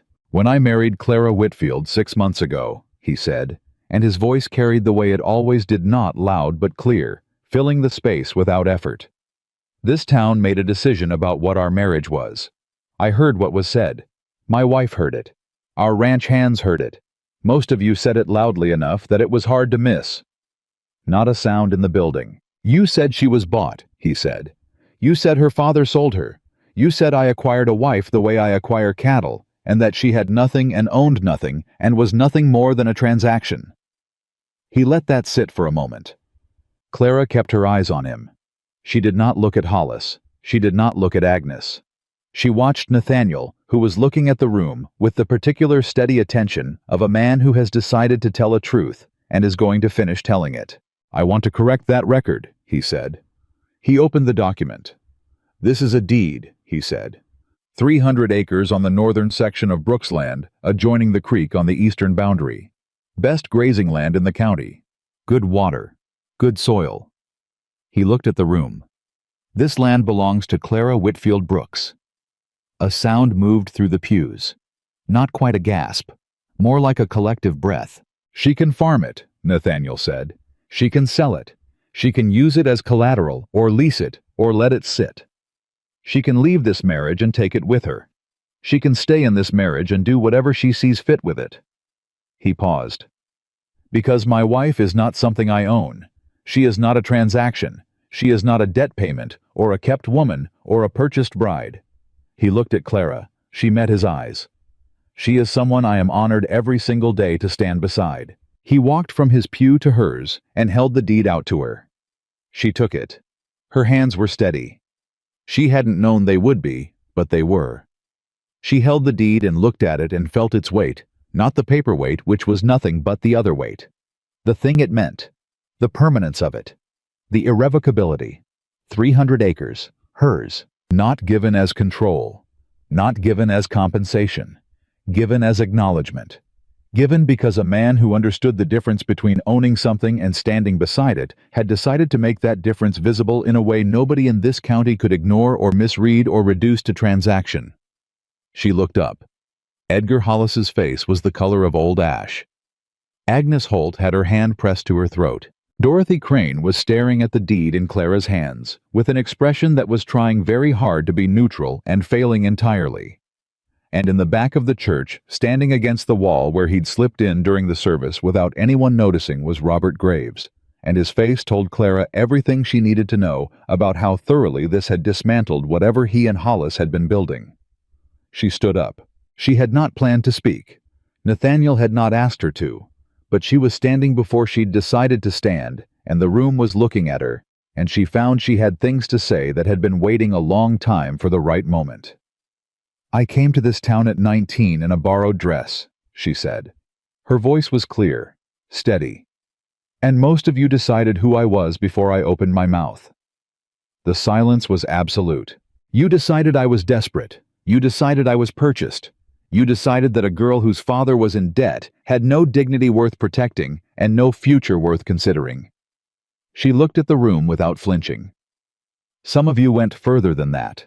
Some of you spent the last 6 months trying to use me, trying to separate me from my husband and my home because you wanted what he'd built and you thought I was the easiest door."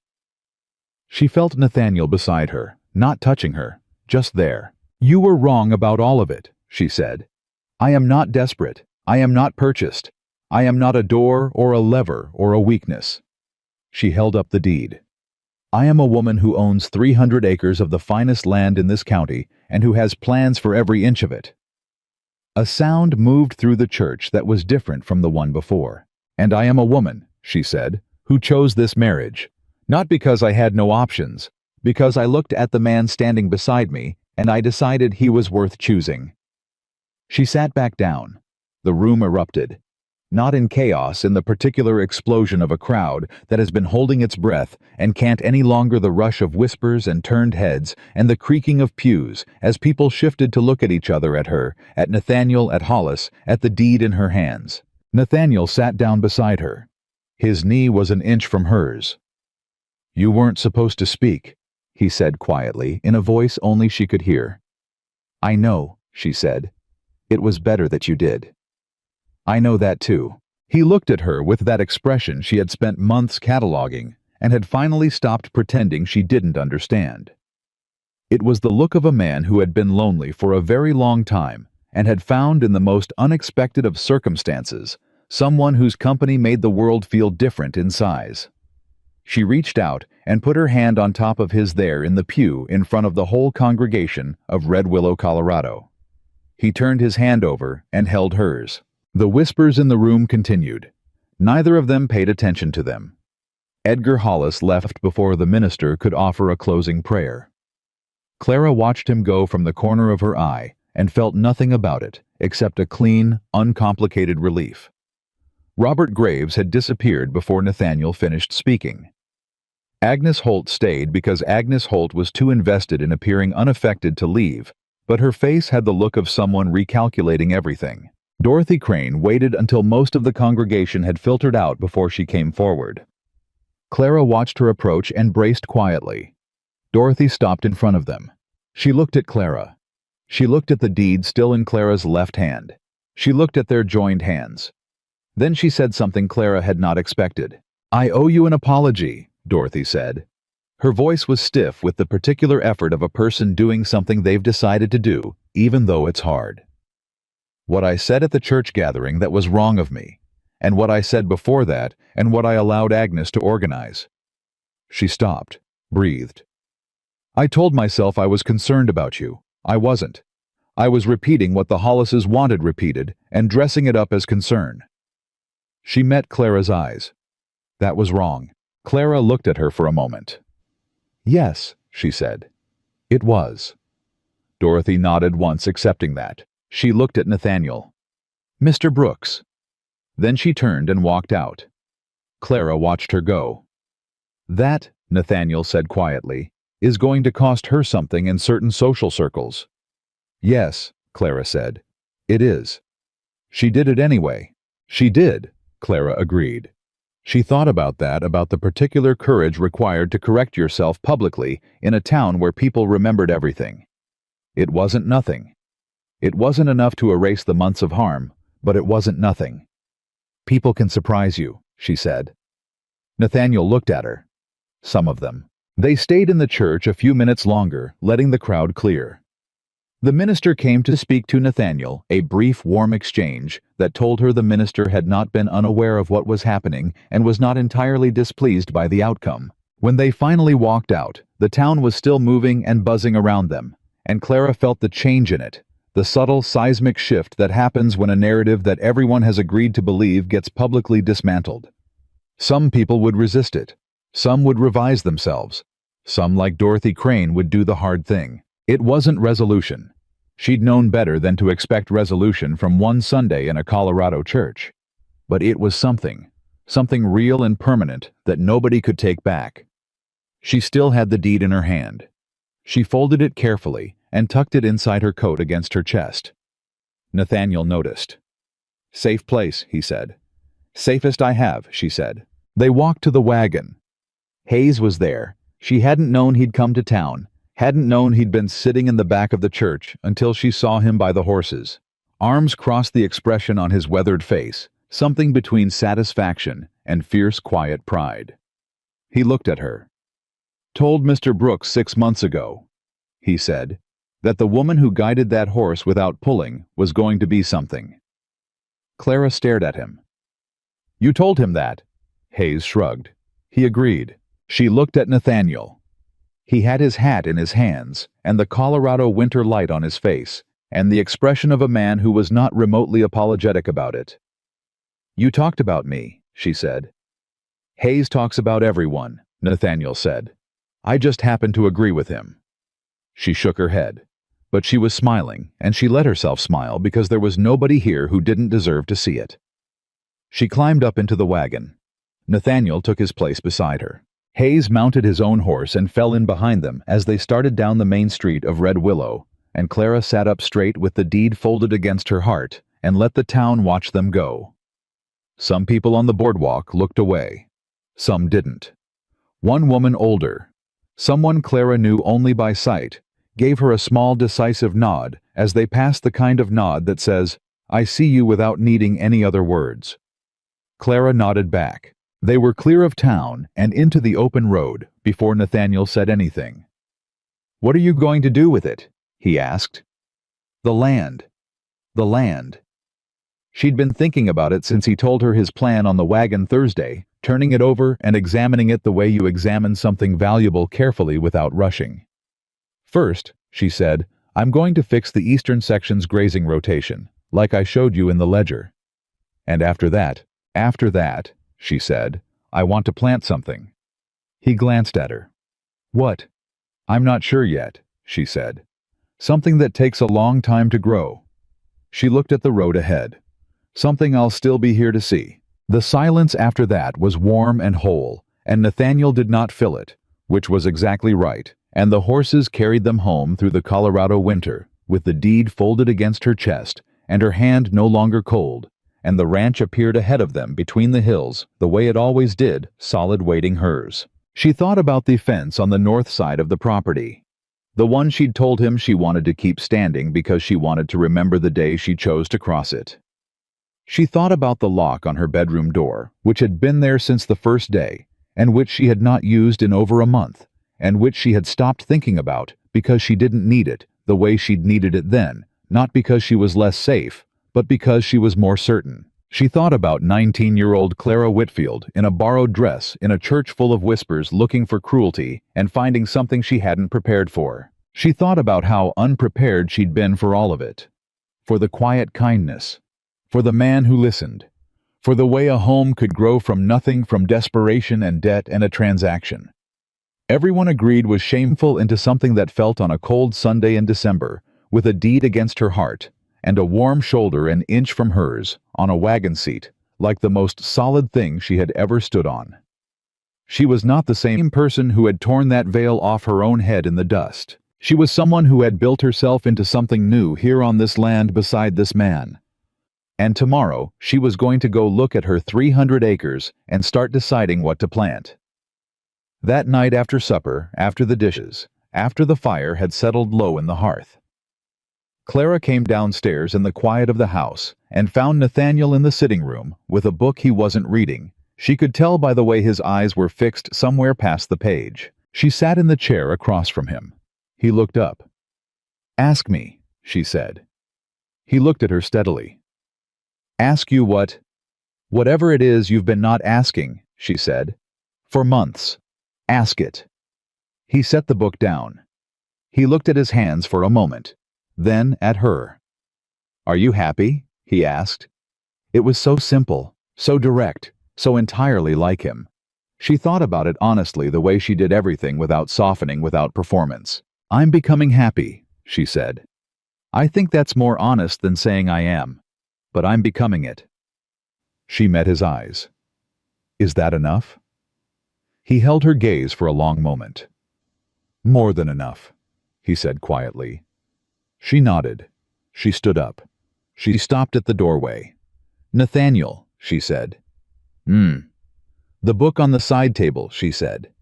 The one you left me in the third week. He waited. I finished it months ago, she said. I'd like to talk about it. A pause. Then slowly, the almost smile that she had collected all these months appeared at the edge of his mouth and for once didn't stay almost. Tomorrow, he said. Tomorrow, she agreed. She went upstairs.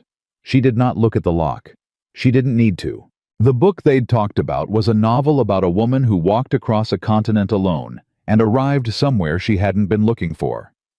Clara had read it 3 times before she said anything about it to Nathaniel, and when she finally did on a Monday morning in January, snow coming down outside and both of them at the kitchen table with coffee going cold. The conversation lasted 2 hours and covered the book for maybe 20 minutes of it. The rest was them. She hadn't realized until they were in the middle of it, until Nathaniel was saying something about what he thought the woman in the novel was actually running from, versus what she told herself she was running from, and Clara was disagreeing with him in the particular direct way she'd stopped editing before it came out. She hadn't realized until then how starved she had been for this. For a conversation with someone who was actually thinking, actually listening, actually interested in what she thought back. You think she knew, Clara said. She knew the whole time she was running toward something. I think she suspected, Nathaniel said. Knowing and suspecting are different things. You think she was lying to herself. I think she was protecting herself, he said. There's a difference. Clara looked at him across the table. You make that distinction a lot, she said. It's an important one. I know, she said. She stopped. He waited. I did that too, she said. For months. I told myself I was being careful when I was really just protecting against something I was afraid to want. He said nothing. He turned his coffee cup in his hands. I'm not doing that anymore, she said. The words sat between them plain and unadorned, and she let them sit there. I know, he said quietly. I can tell. How? He considered that. You stopped hesitating at the door of a room I'm already in, he said. You used to pause, for just a second, like you were deciding whether to enter. She stared at him. I didn't know you noticed that. I noticed everything, he said. I just waited. The snow kept coming down outside, and neither of them moved, and she thought about all the things he had noticed, and waited on, and held without pressure. And she felt the weight of that, the particular gift of someone's patient attention land in her chest, like something permanent. Nathaniel, she said. I want to talk about the fence, she said. He looked at her. The north fence, the one I said I wanted to keep standing. She held his gaze. I want to take it down. I was very still. You said you wanted to remember. I remember, she said. I don't need the fence for that. What I remember is already mine. She reached across the table and put her hand on his, the same way she had in the church pew, the same deliberate, public, irrevocable gesture. I'm done marking where I came from. I want to see what it looks like without the line. He looked at her hand on his. He turned his hand over the same way he had in church. All right, he said. This week, she said. This week, he agreed. Hayes took down the north fence on a Wednesday, with 2 ranch hands helping, and Clara standing at the edge of the property, watching. Not because she needed to supervise, but because she'd decided she wanted to witness it. The fence had been old wood, weathered gray, and it came down faster than she expected. 1 post, then another. Then the wire between them gone slack and folded back on itself. Hayes looked at her when it was done. "How's it look?" he asked. She looked at the unbroken land where the line had been. "Like mine," she said. Hayes nodded once with the expression of a man who considers the right thing to say nothing and went back to work. She stood there for another minute alone, looking at the open land. Then she went back to the house and sat at the kitchen table with her land records and her planting plans and got to work. She had decided on apple trees. It was not a practical decision, not in the immediate sense. Apple trees were an investment in a future that was years away, a commitment to still being present when they bore fruit. She'd done the calculations in the margins of her planning notes, working out spacing and soil and water access from the creek, and when she showed Nathaniel, he'd looked at the drawings for a long time. "That's a lot of trees," he said. 3 acres of them," she said. "To start." "To start. I have 297 acres left," she said. "I have time to decide about those." He looked at her over the top of the drawings. "You've already decided." She didn't deny it. "I have some ideas." "Tell me." So, she told him. The orchard first, then a working kitchen garden that could supply the ranch and eventually the town. Then, and this was the part she'd been holding back, the idea she'd been turning over for weeks, the one that felt biggest and most exposing a small school. She stopped when she said that. Waited. "A school," he said. "There are families on 3 ranches east of here whose children don't get into town for school in winter," she said. "I know because May and June were almost among them, 3 years running. If someone had a one-room building with a qualified teacher on land that sat between those ranches." She stopped. "It's a large idea." "It's the right idea," he said immediately. She blinked. "You think so?" "I think the person who taught herself land management from observation and cattle rotation from ledger records could teach anything she decided to teach," he said. "And I think you've been looking for something to build since the day you got here. Something that's yours, the way the land is yours." He looked at her directly. "This is it." She felt the truth of that land somewhere deep and certain. "It'll take time," she said. "You told me once," he said, "that you were planting something that took a long time to grow, something you'd still be here to see." She had said that. On the wagon ride back from church, the deed warm against her chest. "The trees and the school," he said. "That's what you meant." "I didn't know it then," she said. "Not exactly." "But you know it now." "Yes," she said. "I know it now." February came in, hard and cold, and stayed. The ranch settled into the particular rhythm of winter work tending animals, repairing what the season broke, the hours shorter, and the labor more internal. Clara spent mornings at the desk she'd claimed in the corner of the study, her own space by mutual and unspoken agreement, working through plans, writing letters to a teacher she'd heard about in Pueblo who was looking for a position, drafting what she needed to apply for the school to be recognized by the county. She was in the middle of one of those letters when she heard the wagon come up the drive and recognized the sound of it.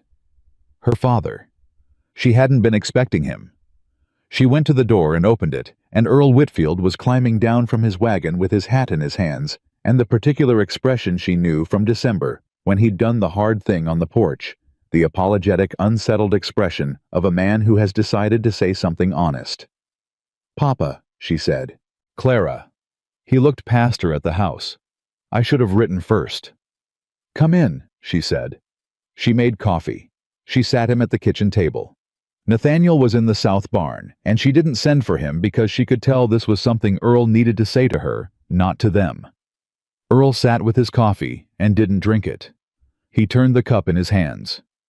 "I heard about Sunday," he said. "What Nathaniel did. What you said." "Yes," she said. "Half the county's heard," he said. He looked up. "Clara, He stopped. His jaw worked. "I've been telling myself for 7 months that I did what I had to do, that I had no choice, that it was the only way to keep the girls safe, keep the farm, keep—" He stopped again. "And I keep coming back to the same thing." "What thing?" she asked. "That I didn't ask you," he said. "I didn't ask my own daughter. I told her what was happening, and I let her decide, which isn't the same as asking. Because when the situation is that desperate, the answer's already decided for her, and I knew that, and I let it happen anyway. The kitchen was very quiet. I knew it was wrong, he said. While I was doing it, I knew. And I did it anyway because I was scared. Clara looked at her father.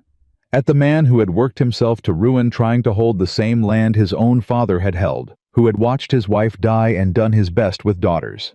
He didn't always know how to see who had made a decision in terror that he had not even in the making of it been able to fully justify to himself. She had been angry at him. She was honest about that. She had been angry for months. A clean, specific anger at being decided for, at being the solution someone else chose without being asked.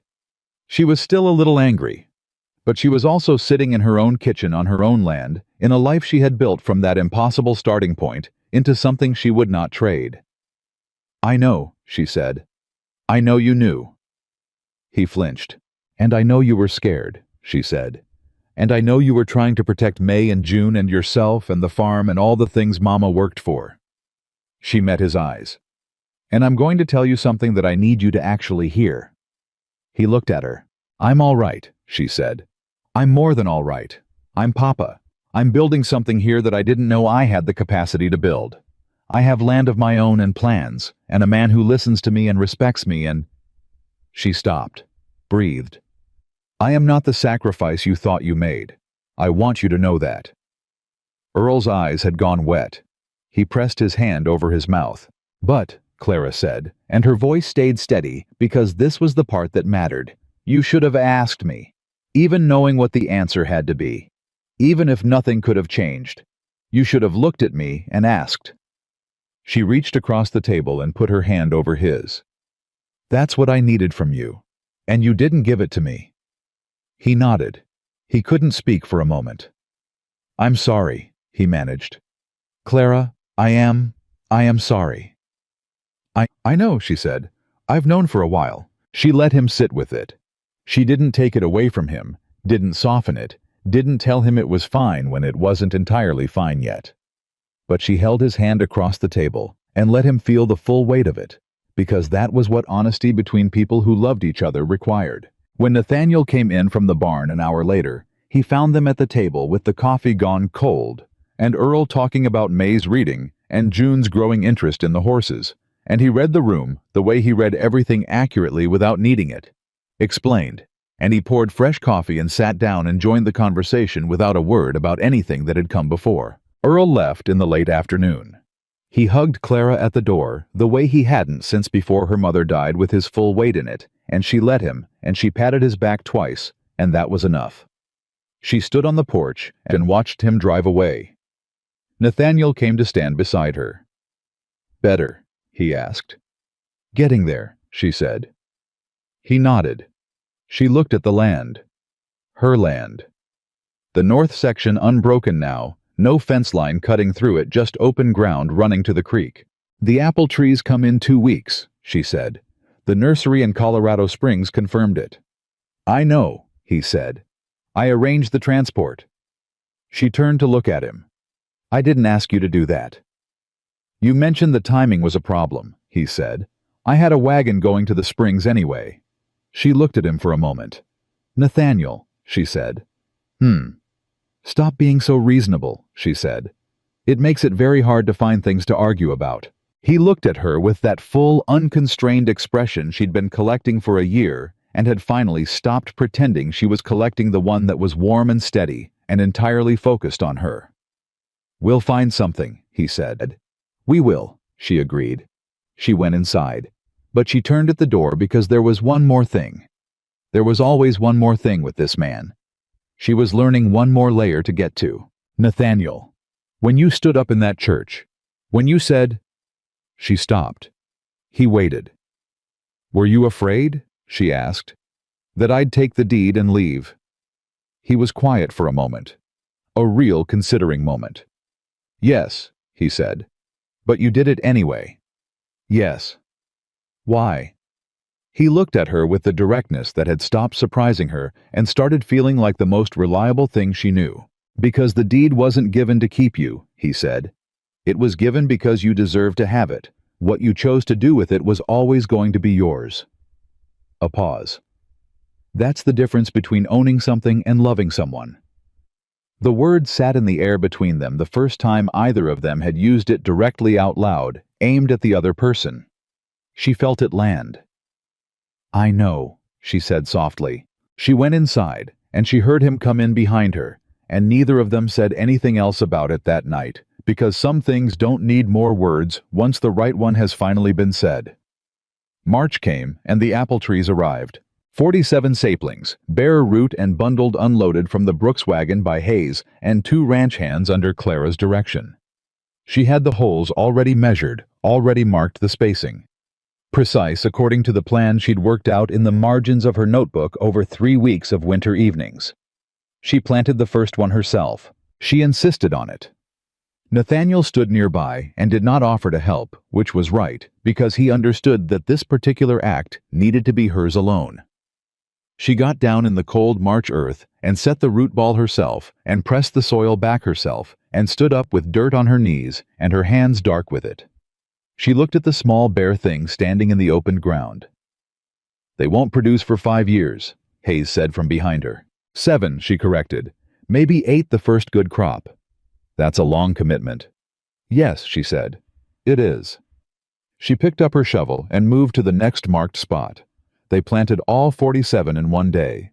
The ranch hands helped, and Nathaniel helped, and by the end of it, everyone was muddy and tired, and Clara's back ached in a way that felt entirely good, entirely earned. That evening, she sat on the porch steps, with her hands wrapped around a mug of tea that Nathaniel had put in her hands without being asked, and she looked out at the north parcel, where 47 small bare trees were standing in their newly turned earth rows, barely visible in the fading light.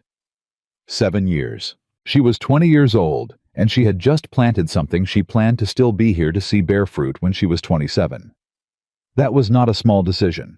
It was the largest decision she had ever made, larger even than walking down the aisle, because this one was entirely hers. No desperation, no debt, no borrowed dress. Just her and the land and a plan. Nathaniel sat down beside her on the steps. "The school letter came back," she said. He turned to look at her. "The county will recognize it," she said. "If I build a structure that meets the specifications and secure a certified teacher, they'll register it as an official school for the district." She looked at him. "The teacher from Pueblo is interested. Her name is Miss Adeline Ford. She's 24, and she has a certificate from the Colorado Normal School, and she wrote back within a week, which tells me she actually wants to come." "When could she start?" he asked. "September," Clara said. "If the building's ready." "The building can be ready," he said. "I'll have Hayes start on the frame in May." She looked at him. "You don't have to." "Clara." His voice was patient. "I want to. The children on those east ranches need a school. You have the land. I have the hands and the lumber." He looked at her steadily. "Let me help." She held his gaze. "All right," she said. He nodded. She leaned back against the porch post and looked at the dark shape of the land and thought about September, about children coming across that land to a one-room school building on Clara Whitfield Brooks's 300 acres, about Miss Adeline Ford from Pueblo, standing in front of them with chalk in her hand, about May and June maybe being among them when the weather turned bad. She thought about what she had been in June and what she was now. The ground between those 2 points was not a straight line. It was long and winding and had crossed some hard terrain, but it was hers, every inch of it. April brought the first green on the apple trees.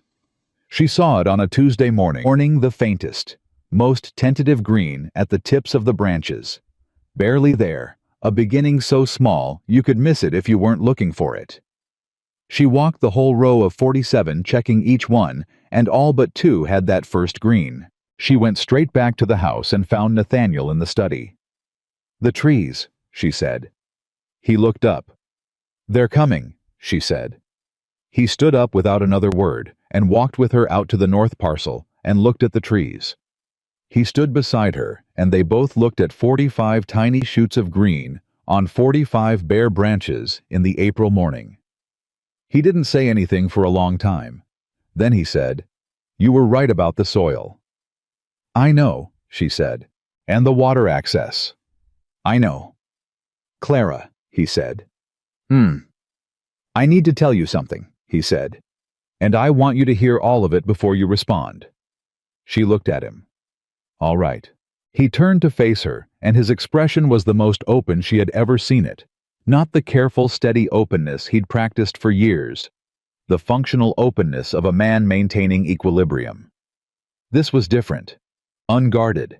Exposed in the particular way of someone who has decided that the cost of pretending is now higher than the cost of being seen. "When I came to your father's farm," he said, "I told myself it was practical. That I needed someone in the house, and your family needed the debt cleared, and it was a solution to two problems." He stopped. That was true, but it wasn't the whole truth. She waited. "I had watched you in town," he said. Not in a way I had a right to, but I'd seen you at the general store twice arguing with Earl Harmon about a price he'd quoted your father that wasn't fair. I'd seen you pick up May when she fell in the street and brush the dirt off her knees and not make a fuss about it. He stopped again, started again. "I knew who you were before I came to that farm. I knew the kind of person you were, and I told myself it was practical because I didn't have the right to say the other thing." Clara's heart was very loud in her chest. "What was the other thing?" she asked. "That I chose you specifically," he said. "Not a solution. You, Clara Whitfield, the woman who argued with Earl Harmon about a price and picked up her sister in the street." His voice was steady, but it was carrying something enormous. "I thought if I said that it would feel like pressure, like you had less of a choice than you already had." She stared at him. "So you made it sound like practicality," she said. "Yes." "And put a lock on my door," she said slowly, "because you were afraid that if I knew you'd chosen me specifically, I'd feel more trapped." "Yes." She looked at him for a long, full moment. "Nathaniel Brooks," she said. "You absolute fool," she said, and her voice broke on the last word in a way that was not grief at all, but something so much larger than grief that it needed the same kind of sound. He looked at her with an expression she had never seen on him before, uncertain. Actually uncertain, the certainty he wore like a coat entirely gone. "I know," he said quietly. "I'm sorry." "Don't be sorry," she said. "Just—" She stepped forward. She put her hand on his face, her palm against his jaw, and looked at him directly.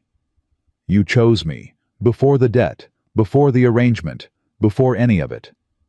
"Yes," he said. "Then say it," she said. "Just say it outright." "I chose you," he said. "I choose you. Every morning I come down those stairs and you're already at that table with your plans and your ledgers and your absolute certainty about everything. I choose you every single morning." She kissed him. Right there in the north parcel, with 45 apple trees just beginning to turn green around them, and the April air cold on her face, and the smell of turned earth everywhere. She kissed him. The way you kiss someone when you have finally stopped being careful, when you have decided that the open land is better than the fence, when you understand that choosing something and being forced into it are as different as night and day, and you are for the first time entirely and irrevocably choosing. He held on, both hands like something he wasn't going to let go. When she pulled back, his expression was the one she had no more names for, because it was simply him, all of him, nothing held back. "Clara," he said. "I know," she said. "I love gay, I know," she said. "I love you too. I've known for longer than I admitted." He let out a breath that was half laugh, unplanned, entirely real. "The book," he said. "In the 3rd week. Did you know then?" "I suspected," she said. "Knowing and suspecting are different things. You told me that." He laughed again, and this time it was full and warm and completely without reserve. And it was the most beautiful sound she'd heard on this land. What happened in Red Willow after that Sunday in December did not resolve cleanly or quickly. That was not how small towns worked, and Clara had never expected it to. Edgar Hollis remained. Edgar Hollis diminished, rerouted, but not transformed. Agnes Holt continued to occupy her position in the ladies' auxiliary, with the particular determination of a woman who has been publicly contradicted and intends to outlast the memory of it. But things had changed. Quietly, permanently, in the way that real changes happen, not with fanfare, but with the slow accumulation of small new facts that eventually replace the old story entirely. Dorothy Crane had coffee with Clara in April the 1st of what became a monthly occurrence. It was awkward at the start, stiff in the way of two people who know too much about each other's worst moments. But Dorothy was a woman who had decided to do the hard thing and was going to do it thoroughly, and Clara respected that. Miss Adeline Ford arrived in August, 2 weeks before the school was scheduled to open, with 2 trunks of books and an expression of complete professional seriousness that Clara liked immediately.